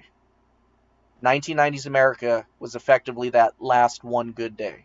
Consent-based society. Unfortunately, this was just not an option, because humans aren't machines. We needed men with strength to run society with actual rules and with an adherence to actual values. We needed true, independent strength, not the type of strength that was defined by liberal parameters. And whether it was consciously understood, it was now evident that there was a societal vacuum here. We were missing authentic boldness and bravery. These faux warriors had been exposed. And because no one else would step in, the force that immediately filled that power vacuum was Andrew Tate. And unsurprisingly, he instantly ascended to the top of the culture. He took the fake masculine message of Peterson and spun it into a hardened, actionable plan for young men. Essentially, get bitches, make money. For all you NPCs, I'm not claiming that's some type of moral approach, obviously. But it is a lot more appealing than go to a gay pride parade to show your solidarity and make sure you remove the cap from your water bottle before you recycle it. The overwhelming importance of Andrew Tate is that he presented an unapologetically masculine image. Now, it doesn't matter that people like him weren't really for me. It's one of the reasons that when I saw him talking, it was like, well, when it came to the more politicized things, it's like, yeah, you're right, of course. When it came to the intersocial dynamics, uh, it was more like you have a man that is willing to say things that are blunt and harsh and aren't attempting to uplift everyone else. And that means that in effect, he is the first example of exhibiting what is. And people on the right, again, they're interested in what the way things are. They're not trying to create what ought to be. They're dealing strictly in reality as it's presenting itself. So by him taking this approach that you might be calling hard or harsh, he's doing a tremendous service to those men that are sick of trying to placate the fantasies and delusions of people engineering what ought to be, because they can feel that that is innately wrong. So this is a fresh voice that's saying, you know what, it is okay to deal with what is, and to not have to apologize for what is, and to advance your own interest above that of others. Because in a way, this kind of selfishness ends up becoming a virtue, because being selfless has only been destructive. It was also more appealing than this pretend right wing that said, never judge anyone else unless they do something explicitly bad to you, and always just mind your own business. Tate was a fighter, someone who had demonstrated his courage in the ring. He had made money, he was ripped, women loved him, he wasn't just a construct. And he undoubtedly had at least 3 times the amount of aura that any other public figure had. And Andrew also commented on the elephant in the room, which most of the intellectual dork web pretty much ignored. The modern woman. The era of the girl boss had reached a boiling point just as Tate ascended. And we were all tired of it. Because while we were all demanded to respect these women, defer to their opinions, and let them have a seat at the table, we also had to use kid gloves with them. You were always one comment away from being fired in the office for creating an unsafe work environment. And men were simply done with this crap. We were no longer willing to cater to their bullshit fake jobs. We would no longer hold our tongues as they exuded a bizarre sense of superiority. And it was stomach churning to watch as they were unable to shoulder any real responsibility, yet often insisted that they should be president, all while being handed every single promotion through DEI. These women had all gone to state schools, majored in communications, got a 2.8, then went on to work as product managers at Expedia or Indeed. They made $125,000 a year, yet their entire workday was filled with getting free lattes and leaving early to vote for Zohran Mamdani. And we all had to stay silent as they boasted about their voting patterns, which always favored the suicide of civilization. Speaking of the voting patterns, I have no doubt he would agree with me on this. I think at this point, most men, period, would agree with me. Universal suffrage is a profound mistake. Extending the franchise to voting to all men and all women, absolute mistake. You cannot have a civilized society that is advancing and meeting goals and solving problems when absolutely everyone can vote without any qualification other than, I guess, being 18 years old. Men gained universal suffrage under the auspices that, oh, well, they might get drafted and go to war. So at least there was a corresponding duty that came with the right to vote, which makes it understanding why Andrew Jackson was of such a bent that he wanted it, because, of course, naturally, he'd served in war and seen men fight and die that probably couldn't vote. So at least there's some understanding there.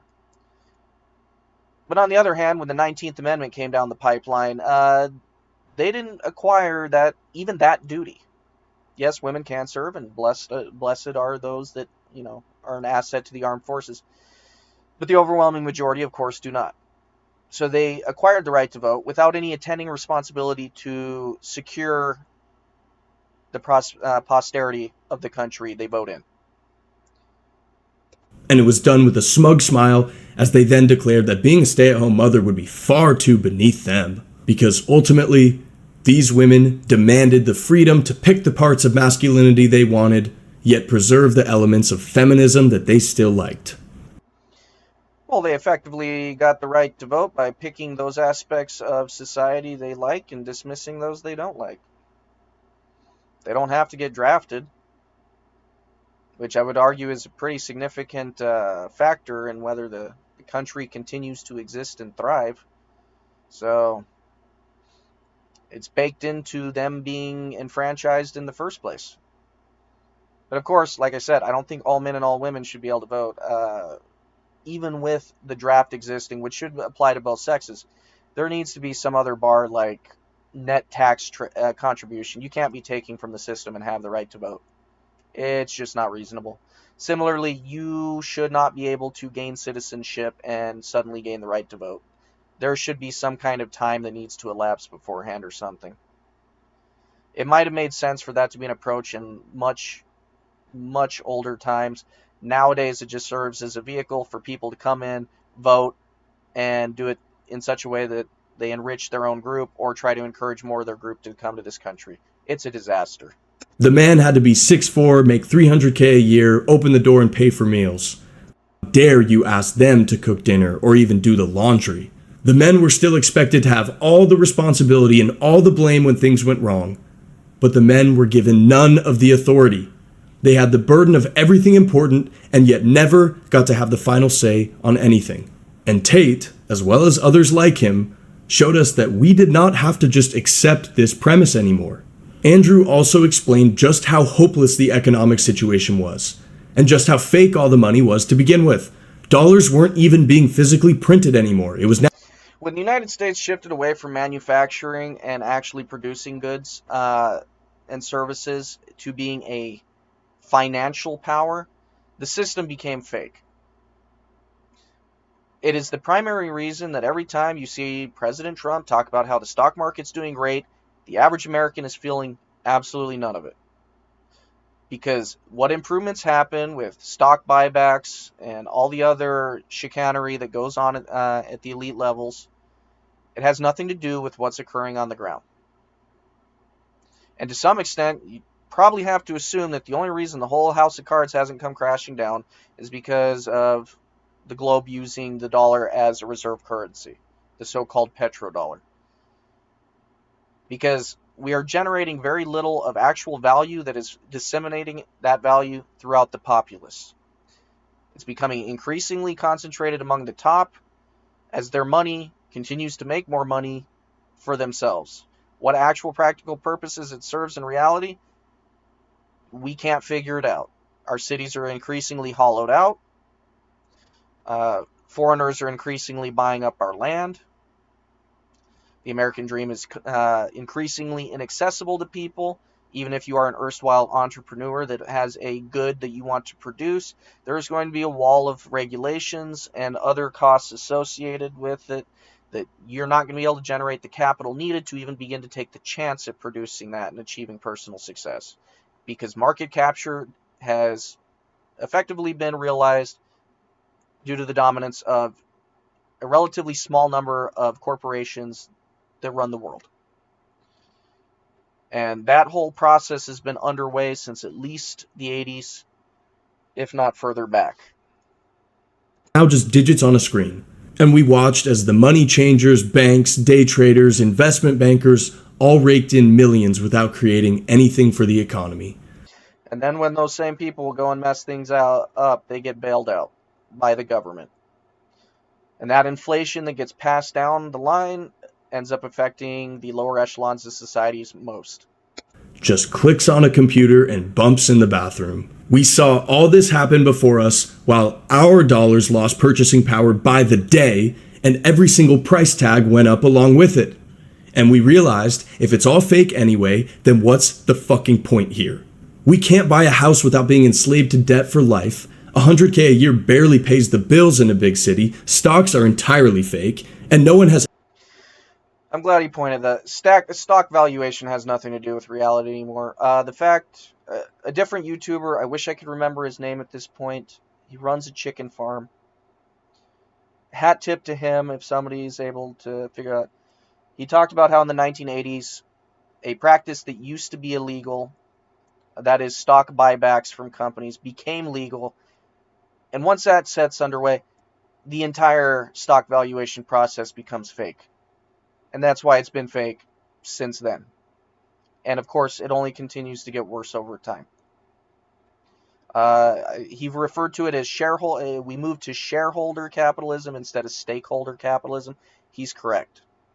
Any idea how it's even possible that our national debt can somehow be nearly double all the dollars in circulation. We knew we had to try to get rich if we wanted to break out of this matrix, but it seemed like the only way to do it was to scam people or literally just get lucky on crypto.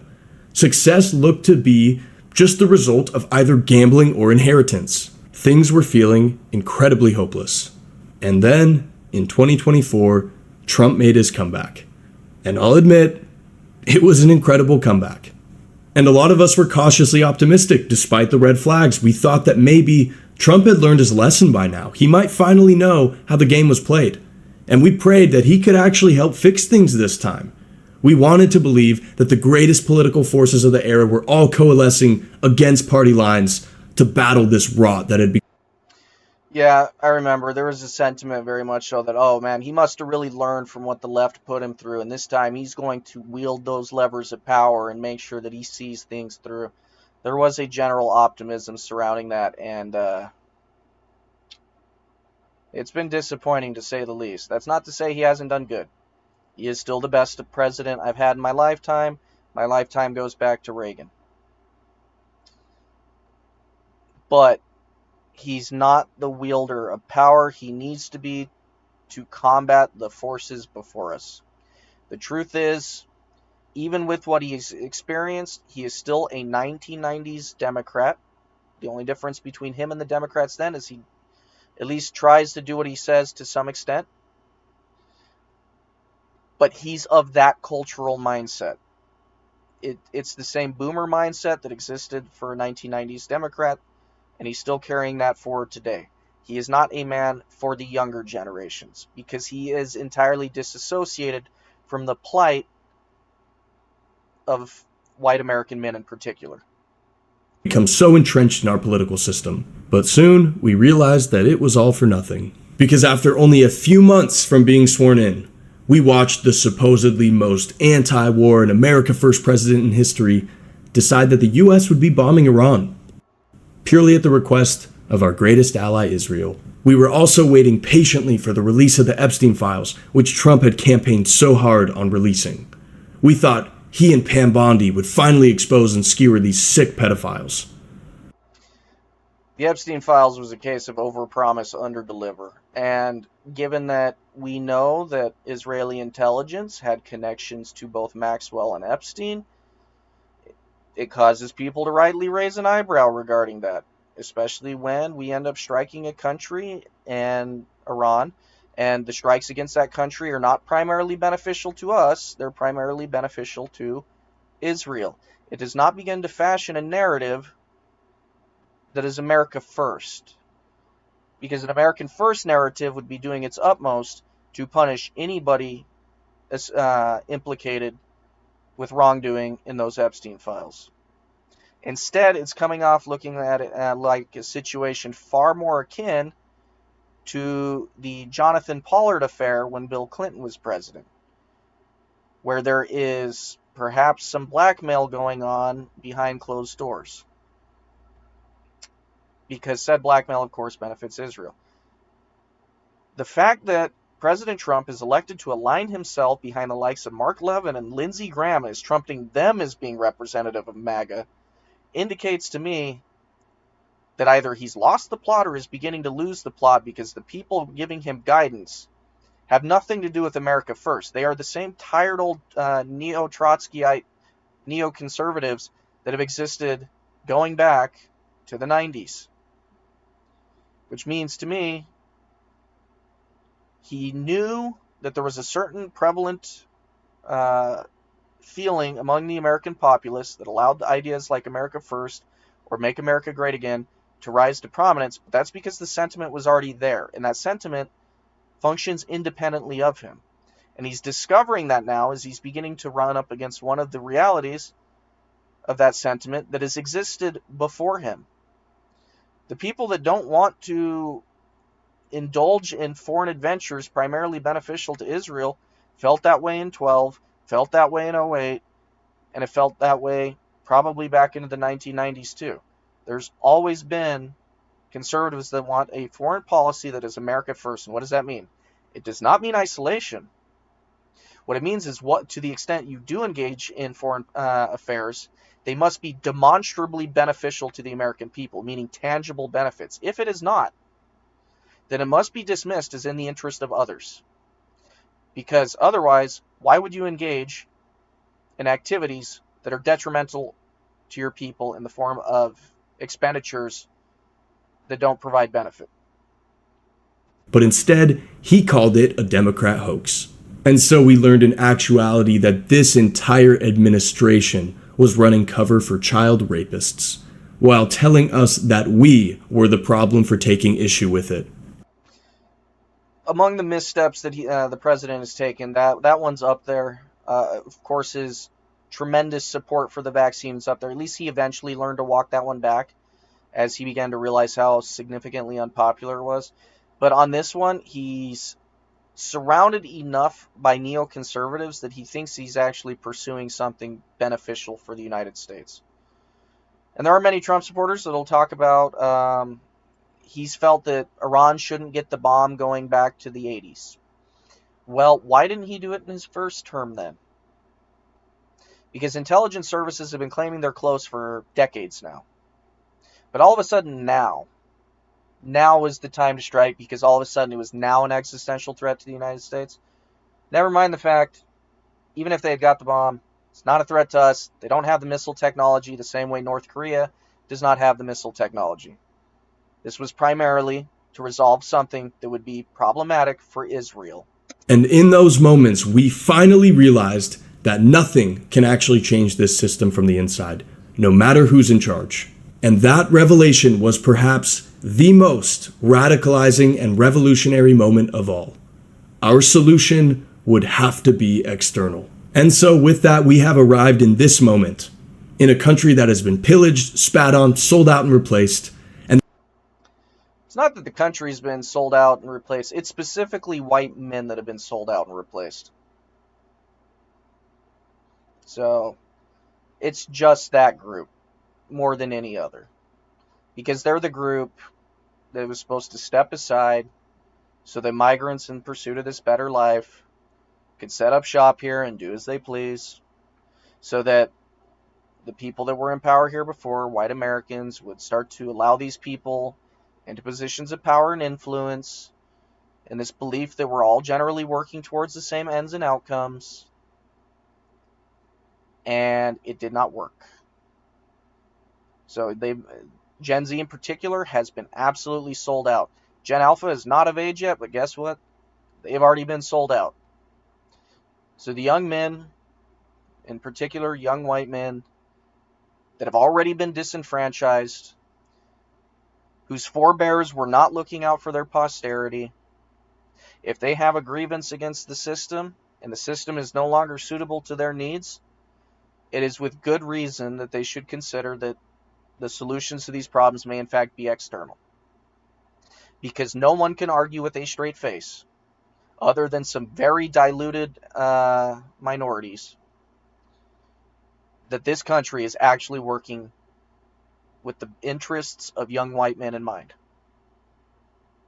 The very people that have suffered these transgressions have been the ones blamed for it. And now, the young men of Gen Z, who were once equality and freedom loving liberals that just wanted to go surfing or hang out with their friends, have been forced into becoming right wing authoritarians that are willing to do whatever it takes to fix this. But let's not forget just how exceptionally patient we've been during our evolution. We sat by and let everyone make their own choices. And we held good on our promise that we wouldn't judge people for things that didn't affect others. Then we saw gays chant proudly about coming for our children, and drag queens showing porn to kids in school as liberal white women cheered. We let minorities and immigrants bitch and moan about the most accepting nation that's ever existed, one that Oh yeah, I love that one. Every time a minority tries to accuse whites of being racist, if we were as bad as you paint us as, you wouldn't have been here in the first place. has literally committed suicide just to allow for others to join to avoid being mean. Then we saw hordes of Indians come in and steal our tech jobs, hollow out each of the companies, and turn them into little Indian colonies as they shat on America and whites, while Trump called for stapling green cards to every diploma. More so than perhaps even the Epstein files or the Iran thing, that one right there, that one above all else, is an indicator that despite him being the best president in my lifetime, he does not get it. The whole stapling green cards to diplomas nonsense, the notion that we need 600,000 Chinese students in American universities, that we need foreign labor, he doesn't even believe in the American people. Because the truth is, the American people that believes in the ability of it and its posterity to achieve its ends would not indicate a need for foreigners at all.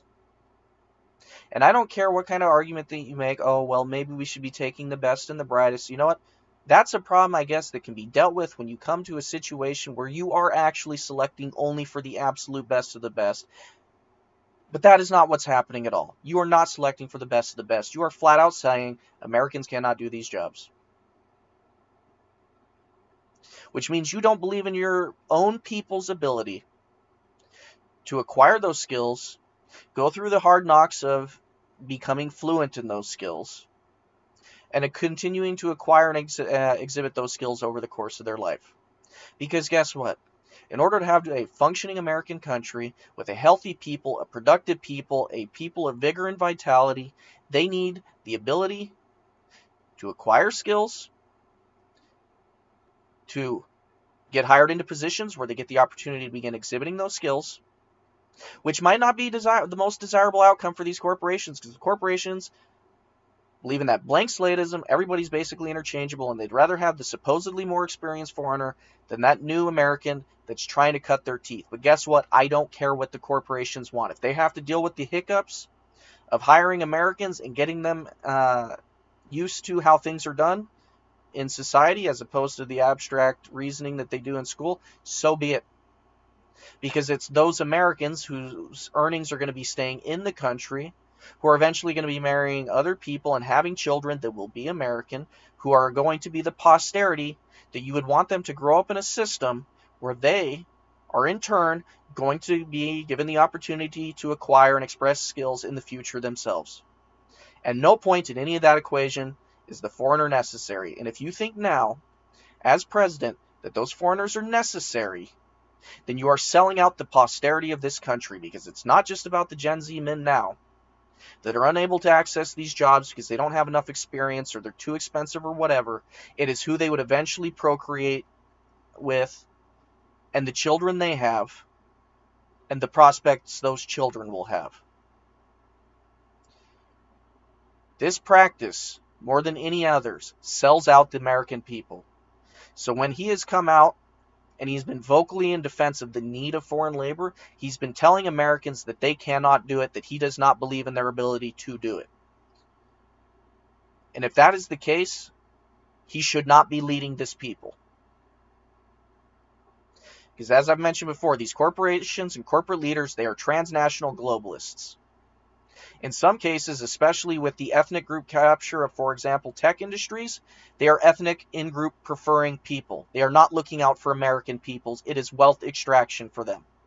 They might acquire American citizenship as being supposedly the best and the brightest, but it doesn't mean they're looking out for Americans. Because you see this when they begin firing Americans and taking on more foreigners. So no, when it comes to the legal immigration side of things, Trump is wrong. He is selling out the American people, and there is no good excuse for it. The claim that corporations need this labor and could not function without it, guess what? Corporations can adapt. And if they can't adapt, they can go under, have their parts sold off, and something new can rise from the ashes. But we are not a country that is designed to service the needs of corporations. We are designed to service the need of a people. So forget Epstein, forget Israel. More than any, that is the one which you should look at as anybody that is Gen Z or even millennial and go, we are not being looked out for. They don't believe in us. They're not advocating for us. They're not making the system accessible for us.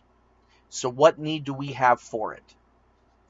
We sat quietly on the sidelines as DEI robbed our brightest minds of the most sought-after positions, and we watched as everybody in those roles failed and made a complete mockery of our institutions as a result. We continue to suffer through the competency crisis these idiots created, which has destroyed the functionality of everything from airports to customer service lines. We even believed that Jewish people were just persecuted victims who wanted to be part of the American dream. Then we sat stunned as we discovered that it was in fact Jewish Americans who were funding mass immigration facilitating NGOs and writing books about how evil whites were. That whole practice of, to the left, the Jewish people are considered left adjacent. We saw the Sorry about that. To the left, Jews are considered white adjacent.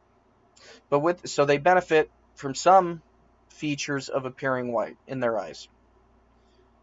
Those same people will turn around and with no humility write about how whiteness is going away or whites are diminishing in number or celebrating the decline of whites. And they are celebrating this decline in the United States, when the reality is they wouldn't have been freed from those concentration camps if it weren't for the United States. The absolute hubris of these people doing it is beyond the pale. Nobody should look upon that behavior with anything other than the most absolute disgust and scorn. You come here to the country that freed you from one of the most evil, oppressive acts in human history, and you have the nerve to celebrate our reduction in numbers or to treat us like we are bad? Absolutely not.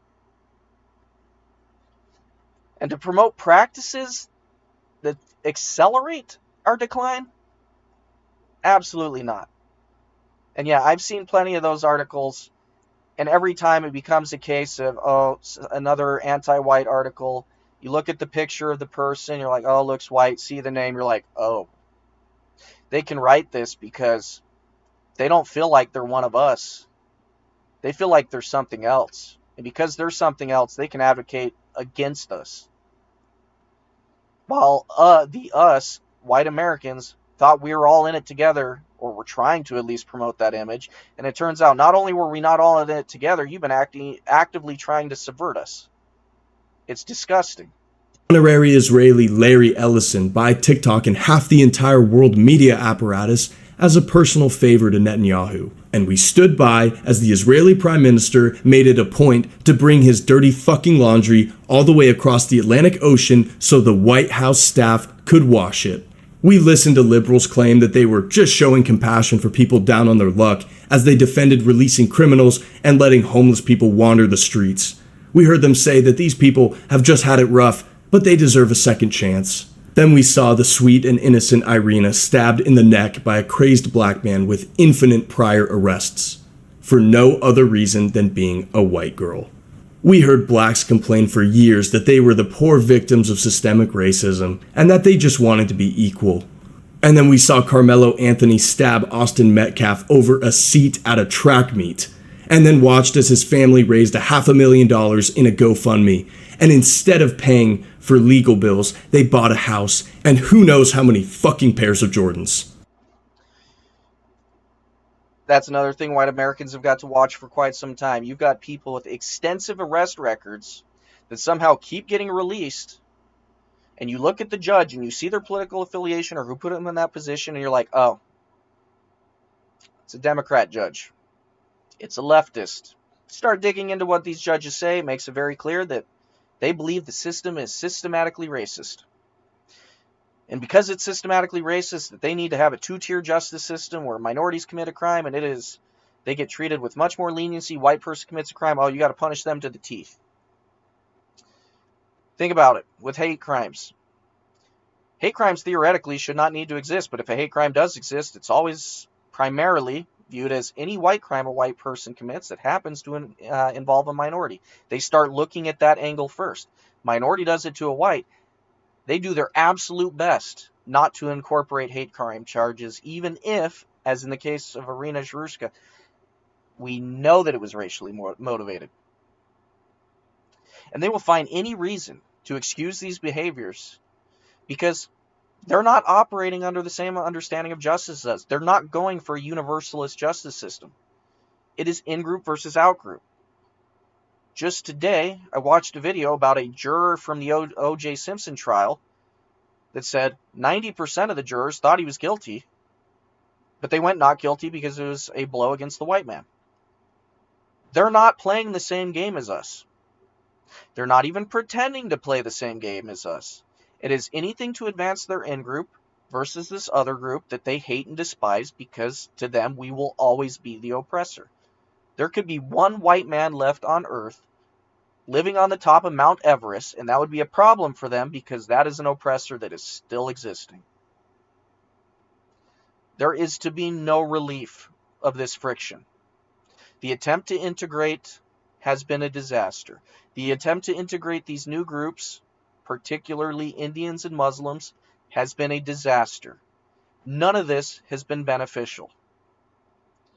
But in the sake of trying to play the game to promote this more universal humanity, white Americans stepped aside and tried to play the meritocratic game strictly for its own merits. And it would have been wonderful if everybody got on board.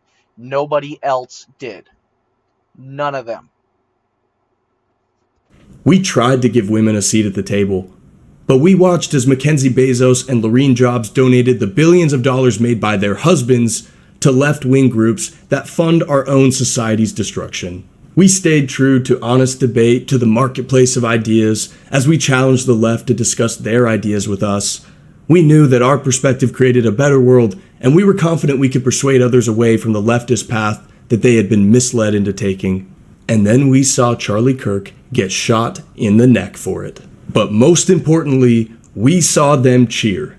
And so, with all that we've seen, we are finally done listening or blindly trusting in good faith. We are finished giving others the benefit of the doubt. The Charlie Kirk thing definitely revealed the left and right do not have a bridge. There is no connection. They celebrate, righteously so in their minds, when people on the right are killed, because that is one less enemy. And if it is a white man killed, they celebrate all the more. That is the most evil oppressor on the planet being removed for crimes that he committed or his ancestors committed or whatever. To them, it is a sweet moral victory when figures like Charlie Kirk are killed.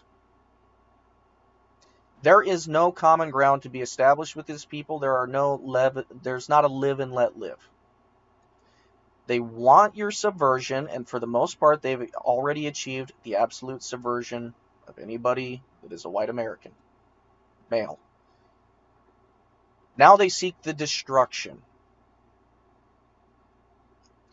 And they are not apologetic about it. And if you think that the left for one moment is actually going to come together or have any significant element of them that suddenly realizes, you know what? I should start looking out for these other people. I should start trying to build a world with them that is to the betterment of all. They're not going to do it. And those few that might are not going to be enough in number. Credit to those that would finally wake up and have a moral conscience, but don't bank on it. And we are certainly finished putting ourselves last. We will not allow these social experiments to be run when the result is the destruction of our country, especially when the only consequence of the responsible parties is to have them throw their hands up and say, oops, if we even get that at all. The responsible parties are the transnational globalists, chiefly. When this disaster fails, they're going to be just fine. They've managed to watch the decline, and they've profited tremendously from the decline, but once the collapse finally comes, they will remove themselves and their wealth to some other location, having learned nothing in the process whatsoever. In fact, they would probably repeat the whole experiment again because they think it just wasn't done right this time. They are endowed with a hubris associated with their wealth. They believe that their wealth gave them unique insights into human nature, human psychology, and that they alone know what ought to be. But they will never suffer the consequences of what they force the people to endure. We are done being told that ideas are off limits, because the ideas that aren't off limits are absolute dog shit. And so, we don't care about your sacred cows anymore because we have none. We want outcomes that serve us. We are not married to some procedure like the generations past. Our goal isn't to follow some rule book so that if we lose, at least we can say we lost honestly. If the Constitution isn't getting us the outcomes or protections we need, then it might be time for it to go. That is a very important point. I mean, and that sentiment even goes back to Thomas Jefferson. If a government is not suitable to the needs of its people, then a revolution is appropriate. And there is a fomenting of that prospect underway. And naturally, people on the left would pretend that these are just angry, petty racists that can't adapt to the new world. But they do that because it's a demoralization campaign that would keep you in your place. They don't want you advocating for a world in which you advance your interests, because your interests are going to directly conflict with theirs. Your is will not match their ought. And that is why they already want you destroyed. They want you humiliated, they want you demoralized and unable to take action. Because if you do take action, and at the end you're the last one standing, everything they've attempted to do will be expunged. And it will not be done in any terms that they get to negotiate. I can almost hear the gasp of the beautiful losers on the right. How the term beautiful losers on the right is very apropos. There's this kind of sense of inevitability that permeates some on the right, that this status has to be endured forever. They're content to lose because it's a noble loss.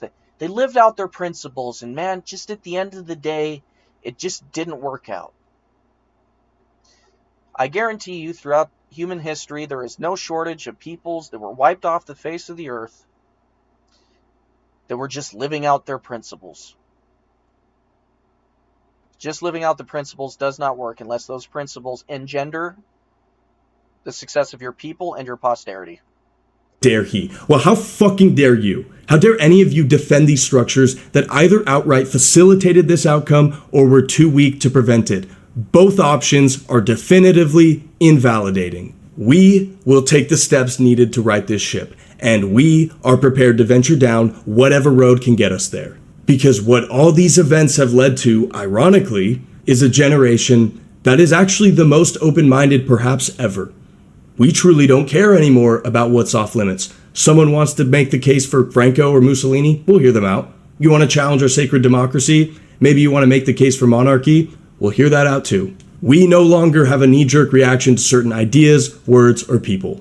At this point, all we want are the right outcomes, and we're willing to discard or add whatever strategy or ideology is required to get those results. We will absolutely preserve the fundamentals of our morality in the Let's see where he goes with this. But I have a thought on this. quest to achieve this, obviously, but The fundamentals of our morality, that's an interesting one. The preservation of it should only be applicable to your group. Those working alongside you to the mutual benefit of those in your group. Universalist morality has not worked because the morality that we are attempting to apply to everyone is not being reciprocated. It is being abused. So, to what extent the foundations of morality are preserved? It matches something, and I don't know if this is a Jordan Peterson thing. It takes a unique kind of man to be able to deal with the horrors of the outside world and not lose himself in the process. But we need the men that are willing to do whatever it takes against those horrors while preserving their humanity enough that they will not turn it against the people they are protecting. And that's what it comes down to. So yes, you need to preserve that foundation of morality because that way you don't lose sight of yourself in this existential issue with a very clearly identified enemy. And that is the enemy being anyone that seeks your continued disenfranchisement or dissolution of any power you would otherwise possess. And once they are disposed of or kept at bay, treat those you looked after in as generous a manner as you possibly can. But universalism must fall by the wayside. finally, there's a demographic that's no longer petrified by these secular satans that have been constructed and deployed to restrain the minds of Americans. It's funny that the left is freaking out over Trump's actions right now, because anyone tapped into the Gen Z male movement knows with certainty that we think Trump is a weak cuck. Someone who has no political will at all, not a true leader, not even close to capable of doing what needs to be done, not even close. And we, the Gen Z men, absolutely can't wait until one of us rises up, because we aren't afraid to actually wield power. That is where we are, and that is how we got here. And Gen Z, unlike those before us, are playing to win. So, that is, without doubt, one of the finest political essays that I perhaps will ever read. And the reason I say that is he reliably traced the timeline of how this has evolved for Gen Z. Clearly, I'm a millennial, so this process started a little bit earlier. But in tracing that and outlining exactly how it's come about, it's also made the case for why things as they were cannot possibly stand. And one thing he talked about at the end there is there's already this general sentiment that our current president is not sufficient to the task. And yeah, that is the common refrain you see among men that are discontent with the state of affairs. We are at the point now, this is almost kind of reminiscent of Rome. The reason you're finding young men among Gen Z and even millennials that are not opposed at this point to the possible rise of a more authoritarian leader is because the country no longer is in service to anything related to them. It is divorced from them, it is detached from them, even though ostensibly this country should be for them. So, if the system you're in no way is meeting any of your needs and is in fact working against you, you become open to any and all alternatives. And not only do you become open to them, the one person that does come along that will finally right the ship in a way that looks out for you, even if it is a singular man, It is better than what was. And that is going to trump all other moral concerns. Effectively, the left has reaped the wind, and they're going to sow a whirlwind on this one. Because they're not going to be able to put that back in the box, because the more time that's elapsing, the more and more young men you're going to have that are effectively without anything they fear to lose. They can't access the system. Their hard work is not being rewarded. They're being shamed for their ethnicity. They're expected to effectively disavow their past, so to become unmoored from the people that actually did create something for them. And it's going to result in a level of anger that is not going to want to negotiate whatsoever. And the case should be made, there is no point in negotiating because the other side has never been acting in good faith. They only appear to act in good faith up to that point that they can acquire power and shut you out, because that's exactly what has happened. So there might come a time where there ends up being somebody they actually coalesce around, and that somebody is actually going to force through what is needed. Just on the tame side of things, the current administration has many times listened to these activist judges that have interfered with the executive branch doing one of the activities, handling immigration, that is exclusively the domain of the executive branch. Pretty much everybody on the right has taken the possibly apocryphal Jackson mindset of, you made your ruling, enforce it yourself, and you insist on what you're going to do anyway. We're waiting for that guy. Because the left is not going to work alongside us. They don't have the same vision of universal prosperity for all. It's sorted into oppressors and oppressed for them. And their fondest wish is to see the absolute subversion and destruction of all things white, and in particularly white male. So this video, I hope it gets a lot of traction. Not even my responses, the video I responded to. More people need to see this so they can understand exactly where the mindset of white men are at, why it's set that way, and the direction they're heading. That way it's not going to come as some kind of surprise as this problem continues to get worse over time. If you expect people to just lie down and accept their disenfranchisement in a country their ancestors built, it's not going to go that way. And if you think calling them names such as racist is in any way going to dissuade them from acting in their own self-interest, then you are in for a rude awakening. So definitely give support to the right-wing coalition. If you did like anything in my response, you can like, comment, subscribe, follow to me as well.